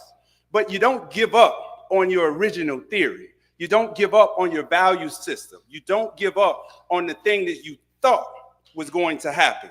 And so I insist to everyone, do not wait your turn to become a leader. You might have a title. You might be the president. You might be on the board. You might be secretary treasurer, but don't wait your turn to become a leader. Because if you have a title and you're not leading, then you just, thinking about leading.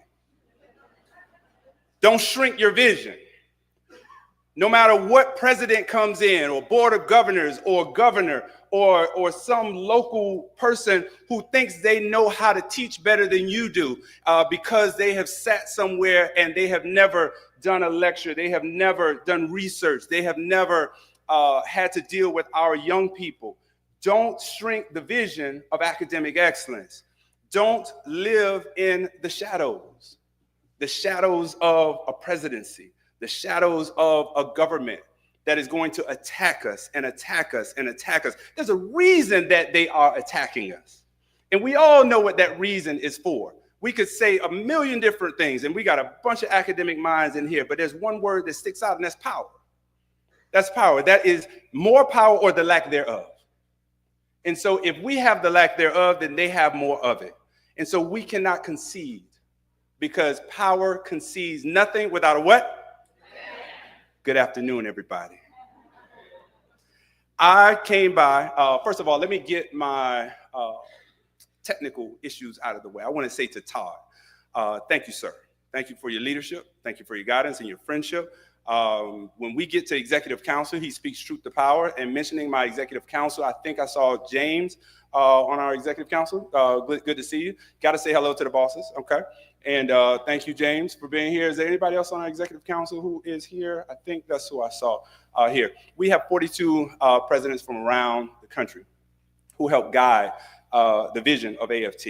And your higher ed is well represented through Todd, James, and others who really care about our universities, our colleges, and what's happening in the state of affairs that we have. So I want to thank them. I want to thank Verdelia Turner, who is our K-12 president chair. I think you met her yesterday.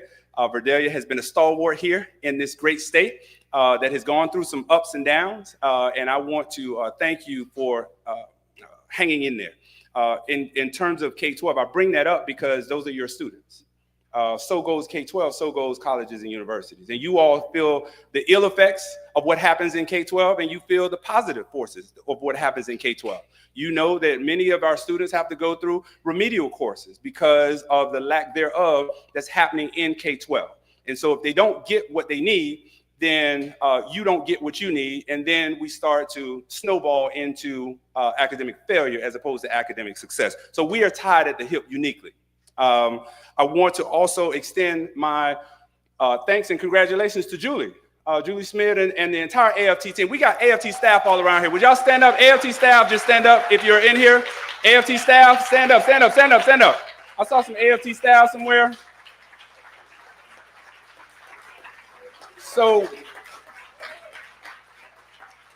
this is quite an undertaking. You know, AAUP and AFT combining forces, doing things, and to have a higher ed conference convention on this scale is new to all of us. But it is certainly one of the highlights that I am sharing with you because I know how important our colleges and universities are. So thank you, Julie. Thank you, staff. I appreciate that. And let me hold reverence just really quickly.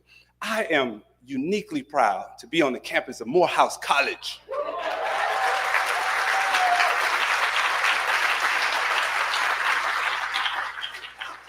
So I have to talk deeply personal as an African-American man, knowing what this space and this place has done for America, has produced leaders, has been the academic force, what we call in my community, the Ivy Leagues of HBCUs. This campus means a lot to me, means a lot to my community, means a lot to America, means a lot to the world. Most of you know that Dr. Martin Luther King is one of the most lauded graduates of Morehouse, but most of you may not know that Martin Luther King came here when he was 15 years old and graduated when he was 18 years old and went off to do some great things. But that kind of academic excellence has exuded in a place like this. Now, I could do that 101 times for HBCUs all over this country. You heard that I'm a proud graduate of Bethune-Cookman University, where our founder is Dr. Mary McLeod Bethune, one of the foremost education leaders in America, one of the most lauded education leaders that we have ever seen. And Mary McLeod Bethune, not because she founded Bethune-Cookman University, but because she helped integrate the United States military, because she was an advisor to presidents when no Black woman was an advisor to anyone, and where she got people to sponsor folks to save HBCUs when HBCUs were about to close, when she was a person who said to Rockefeller Spelman, save Morehouse, save Spelman, and they changed the name to Spelman because of that. I could take you back to the moral acts of the late 1800s, when I could take you back to the A&Ts and the A&Ms, when these colleges were supposed to be for agriculture and mechanical and technical places to put Black folks in a particular place and space. But they have expanded and expounded to these academic centers of excellence. And Morehouse and Spelman and this whole AU Center, Clark Atlanta University, they're all really special places. But they're all hurting. And they're all in trouble. And they all are in dire need. And they all have been miserably funded by our public governments for years and years and years and years. And so I wanted to say that because I've never spoken at Morehouse before. So this is going on my bio, Todd, okay? Like period, point blank, okay? This is like a big deal, right? And I'm glad I got invited by our folks and not the administration. So I'm happy. I know they have a new president here, so yeah, we're gonna give them some grace, all right? But thank you all for inviting me to be here. And let me thank you for your organizing efforts. Man, you guys are organizing out there. So I was just telling somebody, the best organizer in any place is a bad boss. Well, Donald Trump is a bad damn boss. And we've got a really good organizer because people see power in numbers and people want somewhere they can go. They want a network. They want a framework. They want somebody who they can at least commiserate with. They want somebody who may have more courage than they do. They want someone who is going to be out there, who has fought a fight before, who's been in the foxhole, who has said, hey, I can do this. And so organizing becomes slightly easier, not altogether easy, but it becomes slightly easier because now you have to have that conversation. Nothing replaces that one-on-one conversation with your colleague to tell them your story, tell them what you've been through, tell them what you see the future of higher education is. And so I'm asking you to insist upon, keep pushing, do what's right, organize, organize, organize, because the bigger we are, the larger we grow, the more people who see value in what we do and how we transport that value to the greater good, this union becomes stronger and stronger and stronger. And I know we're in perilous times, but let me tell you something. They're attacking you because you must be some damn body. You must hold something that they want. They must be after something that they think you have.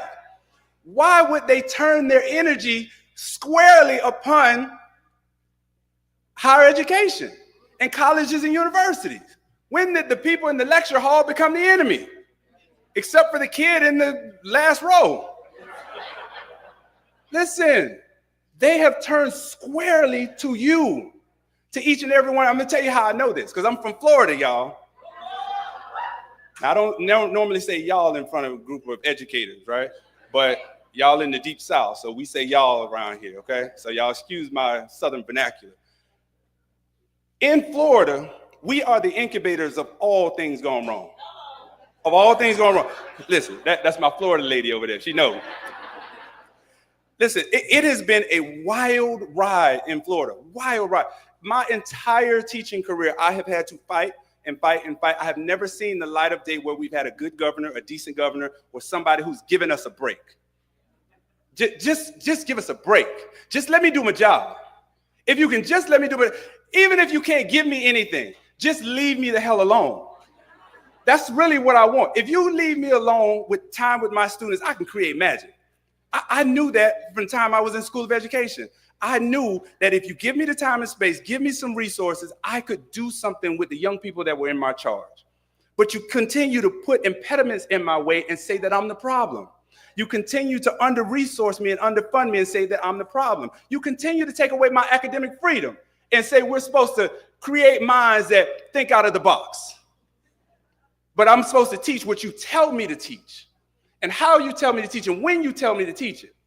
And that's not right. And we're supposed to shrink history as opposed to broaden history so that our young people don't grow up and we tell them what to do. We tell them the information they need to know to make their own decisions.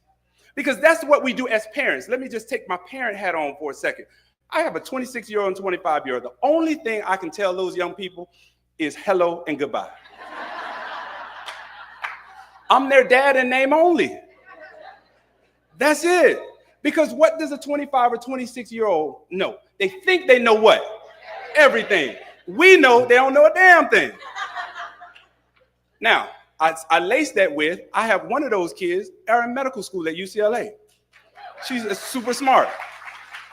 Super smart. She better hurry up and graduate because I cannot afford that apartment for long, right? But what I'm telling you is we do the hard things. We create the minds that are going to shift this country. Not only that are going to shift this country in politics and in the legal stratosphere, but let's just take the 100 colleges that I started talking about. With these HBCUs, They educate half of every major profession in this country that are Black people. Now, that deserves an applause.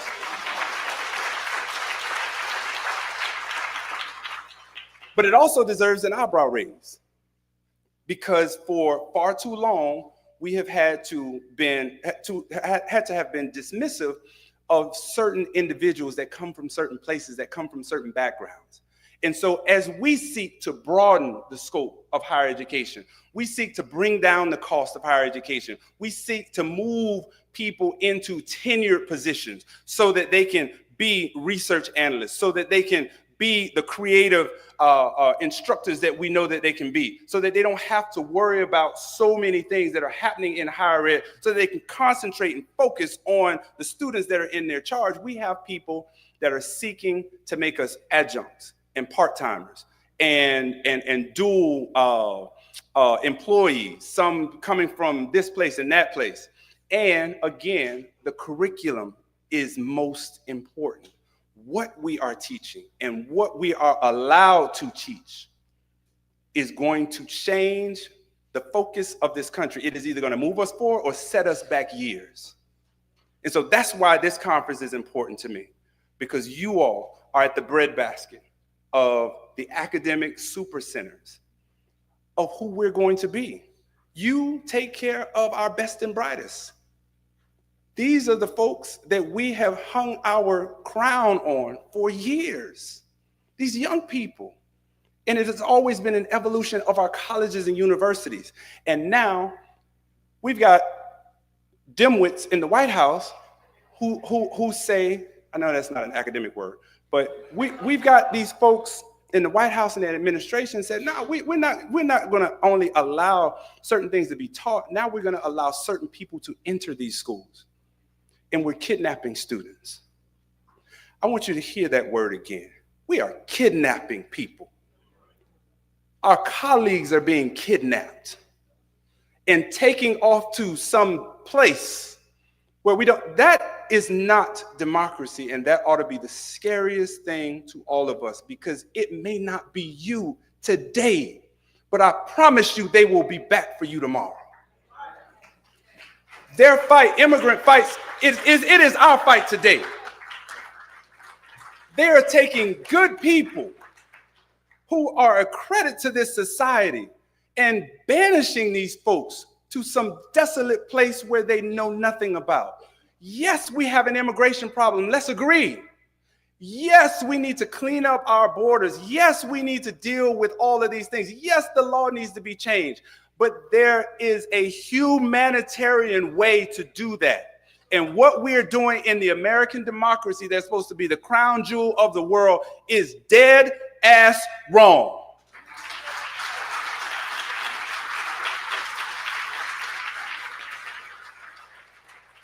Let me read you this quote from Dr. King in one of his last speeches. He said, if you ignore the poor, if you ignore healthcare and education and living wages, the whole system will collapse and explode. The costs are too high to do nothing. Every time we fail to educate a child on the front end of life, it costs us on the back end of life. Every time we allow people, this is Dr. Martin Luther King, every time we allow people to attack teachers in schools and students and colleges and universities, it is an attack on the soul of who we are. Our country is being fought politically every day through money and corporations, racial inequalities, and what seems to be hard time after hard time after hard time. We have self-inflicted wounds as a country right now. We have a reconciliation bill that just passed. I refuse to call it the name that they gave it. Shame. But the reconciliation bill is Robin Hood in reverse. It is going to take from you. If it doesn't take from you, it's going to take from your cousin. It's going to take from your brother, your sister, maybe your grandmother. It's going to take from people who are middle class and working poor and give to people who are going to create more corporations and more organizations that are going to be after you daily for everything. And so I'm asking each one of you to be political. And I know a lot of us in academic, we don't like politics. I can assure you that as academics and as educators, we didn't go looking for politics. Politics came looking for us. And it's the only game in town. It will be played with you or without you. So we can talk about it. You don't have to like it, but voting controls your life. And we have to insist upon everybody knowing the issues. We have a duty to tell the truth. We have a responsibility to educate our populace. And it should be our drive to make our society better. And we can not only do it in the classroom anymore. We can't just go on campus and say, that's my job and I'm done. That no longer is the only thing that we can do. We have to be activists. We have to move in our communities. All politics are local. We can talk about Donald Trump and the administration all day long. It's your board of governors that's screwing you. It's your governor that's taking it to you right now. Yes, Department of Education, I'm gonna get to that in a minute. But it's all politics are local. It's the politics on your campus. It's sometimes the colleagues who are not on your side. And the message that you as a leader can get across to make sure that they can speak truth to power, and how many people you can organize locally to empower yourself to actually move an agenda. What is that agenda? That agenda might be shared governance. That agenda might be tenure track folks. That agenda might be just the fact that they're going to close a department and people are going to get fired for no reason. There's got to be some kind of organizing mechanism that we're going to establish locally and build up, not from down. So Randy's going to be here tomorrow. She's going to make a great speech. She is laser focused. She does her job on Capitol Hill. But if you expect a top-down approach to any fix, then that's the wrong movement. The movement is bottom up. It's you. It's you. It's where you're going to organize. So we need a movement. We need a movement because there are people in this administration who believe that they can shut your voices down. They believe that they can send a chilling effect. That's what they're doing to colleges and universities. So I started on my Florida rant, right? And I could talk about Florida on a whole nother speech. They are putting presidents in place all over the country, but in Florida specifically, who have zero experience in education. No terminal degree to speak of. On campus after campus, this is not one campus. I wrote something supporting Florida A&M University at FAMU. This has happened at the University of West Florida. This has happened at Florida Polytech. This has happened at the New College of Florida on the West Coast. This has happened at Florida International University. This has happened at Broward College. This has happened at Florida A&M University. It's happening over and over and over. They're putting their political friends, who are either business folks, small business owners, or lawyers, in front of people like you and I, who have given their lives to research, who have given their lives to making young people better. It is an insult. It is the same insult they did in Washington, D.C. when they put the damn wrestling lady as in front of the Department of Education. We all should be personally insulted by that. That is a personal insult.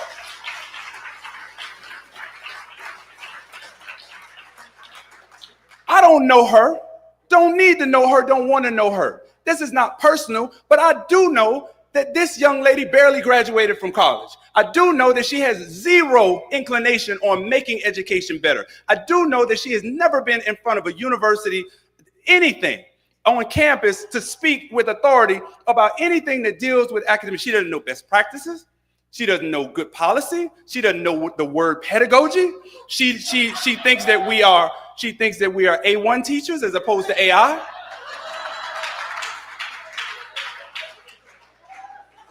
It is a personal affront on who we are. Everything about me has wanted to be a teacher all my life. Everything. I came out the womb wanting to be a teacher. My basketball teacher used to say, hey man, get over here and teach these kids. When I was in the band, I wanted to be drum major because I wanted to teach the kids. Everything about me wanted to be a teacher. We still have kids who grow up who want to be teachers and educators and instructors, but we kill that dream because we overtest them, we underfund them, we give them bad situations in school. And why would a young person who's been treated so bad in an institution, go back to that institution and say, that's what I'm going to do. We are killing the dream of our profession. Some of y'all as bad as I am. I'm putting myself up front. I had my 25-year-old who's now in medical school, and one day when she was 16, and I'm going to whisper this, she said, Daddy, Mommy, I want to be a teacher. I want to be a teacher. I looked at my wife, we were mortified. Now, y'all know what I do for a living. I'm just the person who's going to admit it. That happens every day. That's a sad commentary of who we are. Why did I do that? Because I know how we get treated. Because I know the struggle that she has to do. Now, I would not have killed that dream if that's what she wanted to do. You know, I'm going to support that. But in the back of my mind, I said, ooh, man, this is going to be a rough way to go. And we got to do better as a professional group of people. And we've got to make this better. And that's why I start with, we will win. We will win this. We have to win this because our only goal in life is to leave a legacy. You know, some people define that legacy of what are you going to do with the space that you have, your dash, right? When you were born and when you die. Those are the only two certainties that you have in life. We are not going to be here at some point, y'all. I hate to be like that. It ain't going to happen today to nobody in here. But at some point, you are defined by the through line. And your grandkid, the kid across the street, somebody you know, a young person is going to ask you, what the hell did you do in 2025 when the world was spinning the other way? When Donald Trump was in office, when they were dismissing people and kidnapping folks off the street, when they were defunding and underfunding our colleges and universities, when they had a personal assault on colleges from our most endowed institution, Harvard University, to our black colleges. What did you do? And you, I hope, are like me, because you sit in this room, are going to be able to define what you did. And as an old high school band director, everybody's got a part to play. Your part is no bigger than mine. You got to have a drum major, you got to have a bass drum player. You got to have a first flute player, you got to have a first trumpet player. Find your place in this thing. There's somebody in here who's struggling with, how do I fix this? You can't fix the world. There's an old adage that says, how do you eat an elephant? One bite at a time. You've got to find your place in this whole mess of things that are going on. And so I just came by to tell you, as they threaten us with their military, with our military, right? Because, guys, we have the National Guard on the streets in our country today, in 2 states that I know of, in California and Texas. Today, the last time we unleashed the National Guard, it was to protect people in the 1960s. It was to protect young Ruby Bridges going into the school or the Little Rock Nine. It was to protect people. Now they're on the streets to protect police. This is insane. That's not democracy. And so, yes, we have an authoritarian look, and there are going to be people that define what authoritarian is, and I know people can do it better than I can, but it's a very simple category for me. What do authoritarians do? They break things. They break laws. They challenge the judiciary. They break things. They break rules. Then they break people. They kidnap them. They send chilling effect. They dismiss our educators. They cause cracks in our healthcare systems. They tell us that we've got to send our young people off to military wars. And then they start to rebuild in their likeness. Be careful, or we will lose this thing. That's not a scare tactic. That is history being redefined. And so, all of that said, we've got a job to do. Your job is to organize. Your job is to be the best educator, the best instructor, the best grad assistant, the best professor that you can be. That's one. Because you have a charge to every young person, to the extent that you can, with the resources that you have and the time that you can expend, to make that young person who is in front of you better. And then we've got to get out and fight for that young person. And we've got to fight with those young people. And then we've got to understand that it's these young people's time. It's their time. Young people have always been the best of who we are. Let me define that for some folks in here, because some of y'all about my age or a little older, right? So I knew we hit the middle class in my mom's house. Well, I'm gonna say this one time, and the young people are not gonna know what I'm talking about. My mother went and bought a set of Encyclopedia Britannicas. Anybody ever seen it? The whole wall. Encyclopedia Britannica. That's when you knew you had hit a home run, right? Mama had got an extra paycheck. Something was going on. You could do some research. You could do. It just looked good, even if you never opened one up. It just looked good in your house, right? Encyclopedia Britannica. Today, it's right here. So let's not condemn our students for their future and wish for our past. It ain't coming back. It ain't coming back. We've got to pour into these young people, these young professors, these young leaders, these challengers, these folks who have this energy, because it has always been the folks who were the youthful spry, who had nothing to lose, and us people who are, and the wisdom of the aging. Together is how we win. That is how we are going to get through this. They have a space and a place in this race. And we have to be large enough and open enough to give it to them, because we were young too. Sometimes we listen to that music and say, why do they listen to this stuff? The same reason you listened to Marvin Gaye in the 70s. He did not only tell you what's going on, he talked to you about sexual healing. It's the same thing. Your music was just as crazy as theirs. I grew up with Madonna. She was a virgin. Let's not, did you just say that? I think you all get where I'm going. Our young people have a space in this race, and we've got to create a lane for them.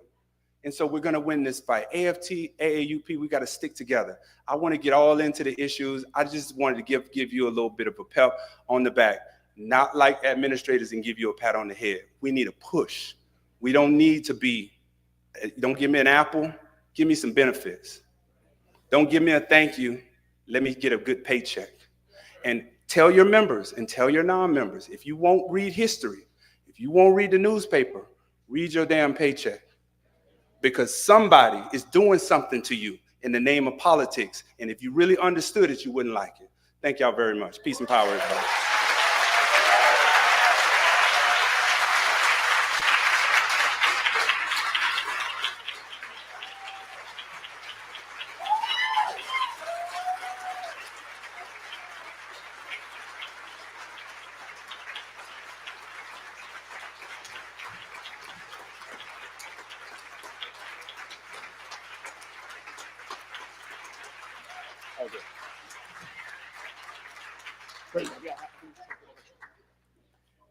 Hey y'all, that was amazing, Fed.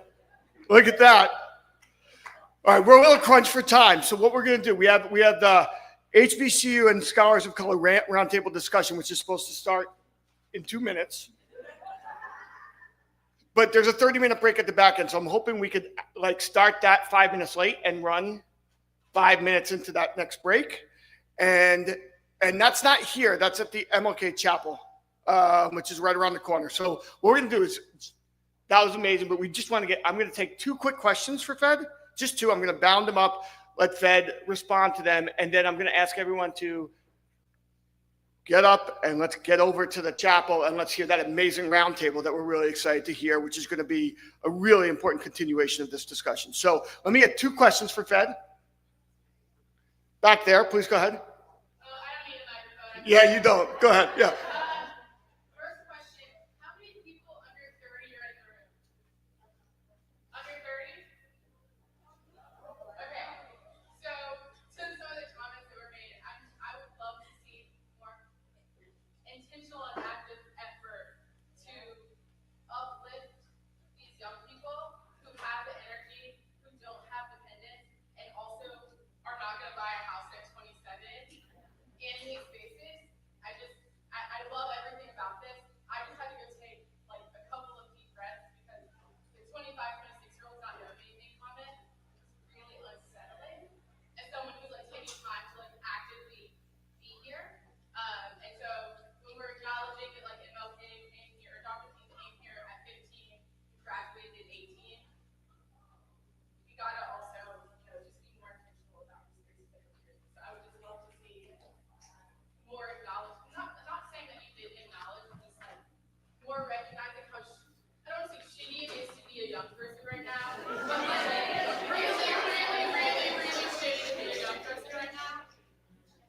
Thank you. Thank you very much. I appreciate that. Yeah, I mean, ditto to everything you said. I don't know that I condemn 25 to 26-year-olds. Did I say that? Oh, no. Oh, yeah. Oh, okay. I didn't mean it that way. It came out the wrong way. What I'm saying is just for my children. They don't. I think I know. They are gonna kill me. Y'all better ever show them this tape. Listen, they are gonna kill me. Let me tell you something. Yes. Thank you for clearing that up. I left that as a hanging participle, right, for all my English folks. I'm sorry about that. Yeah, I did not mean to do that. Listen, anybody who knows me knows that I push young people to the limit, and I push them up as far as I can push them, because I believe in this generation, because they actually believe in social activism in a way that we haven't seen it since the 60s. And so these folks care about each other. They don't care who you love. They don't care how much you make. They're gonna change jobs. They don't care about, staying here. They have nothing to lose, and they will put it on the line, and they will speak truth to power. You can just look at any of the major movements that we've seen in recent history, very recent history, right? From March for Our Lives to, George Floyd, to whatever. It's been led by young people. And so, yes, I'm a young person advocate, right? Like, as we all are, right? Subliminally, because we work in education, and so I just like to push it a little bit further along. And I want people to be out there and not be afraid of it. Because some people my age are afraid, they're trying to close me out. Well, there is a season in my church for everything. And I want people to understand that there is a space and a place. This big tent we talk about has got to include young people, or we don't have much of a movement. Okay? Thank you so much. I appreciate that. And thank y'all.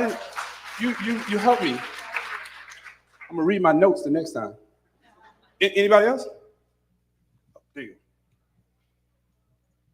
No questions. This is an awesome audience.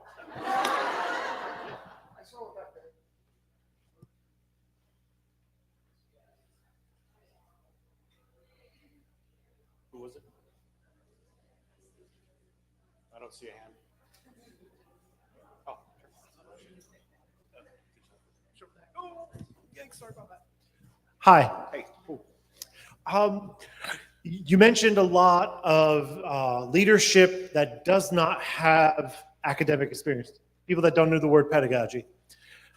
Do you have any recommendations for folks that want to make sure that our new administrators know what we do, how we do it, and who we're working with? Yeah, so just if you have a new administrator, it's the same way when I did K-12. I wanted to school them quickly. I think you should get in to meet with them. Don't be afraid. Forget what you heard about the person.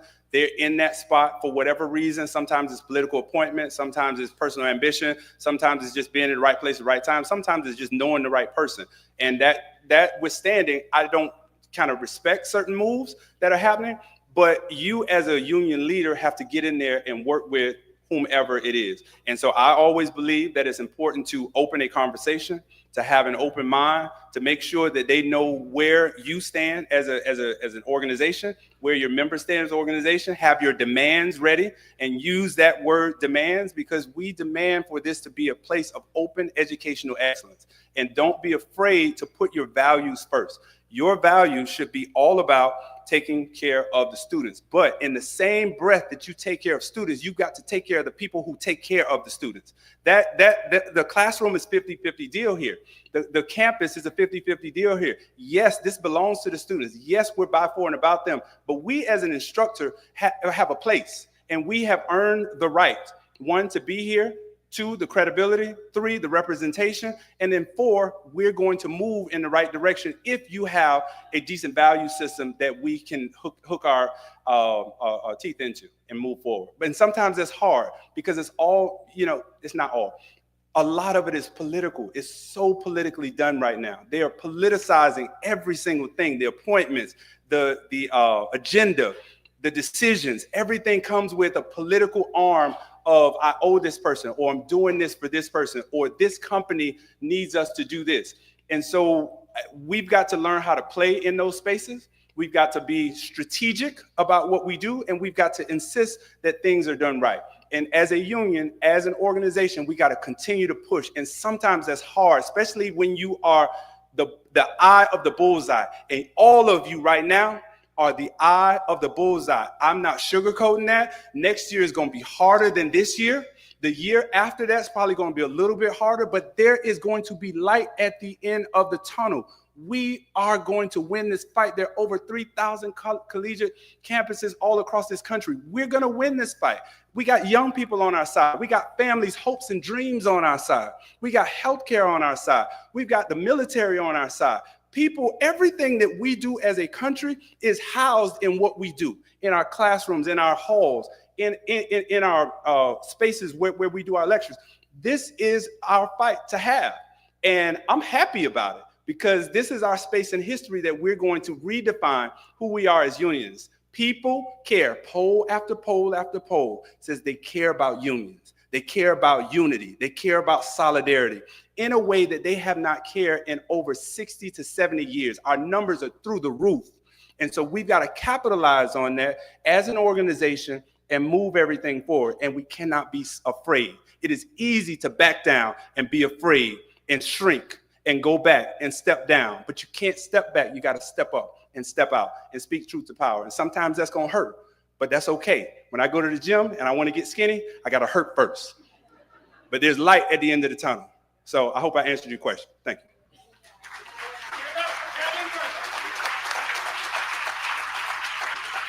Thanks, I appreciate you. All right, y'all. Next thing is the HBCU and Scholars of Color roundtable discussion. It's plenary, and it's taking place at the MLK Chapel right around the corner. We're a little behind schedule, so please hustle up and get over there. And we'll run it a little late, so we have a little extra time. Thank you all.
Yes. And you're now president.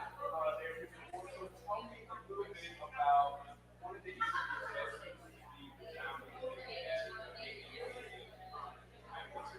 Yes, well, we're, as you know, under attack by federal government. It's actually China. And that's, I think, one of the big things fighting for crisis.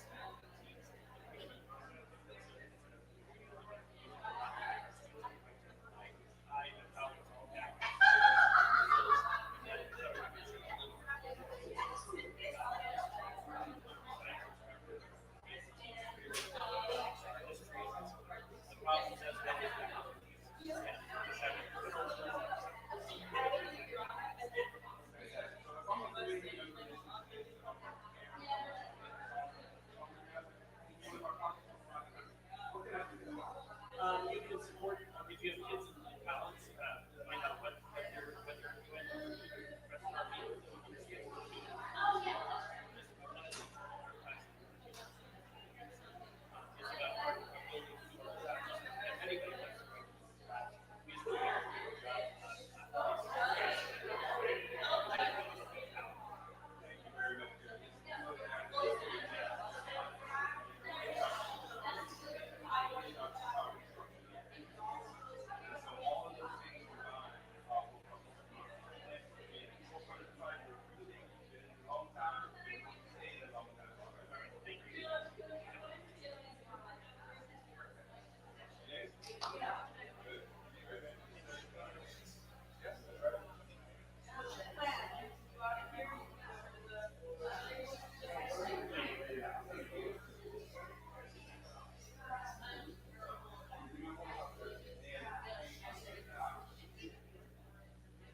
No.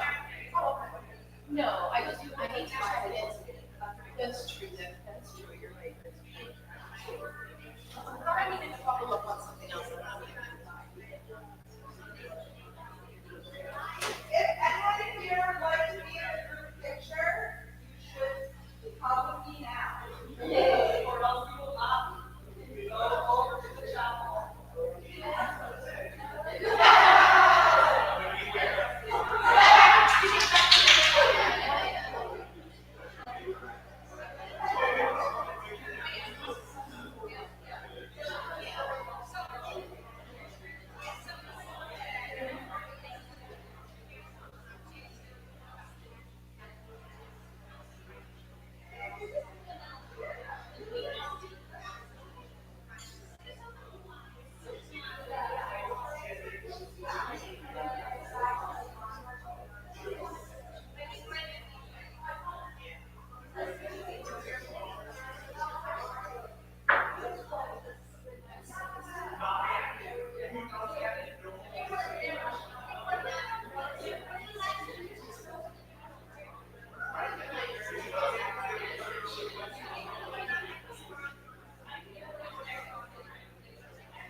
Is there a hub or something over there?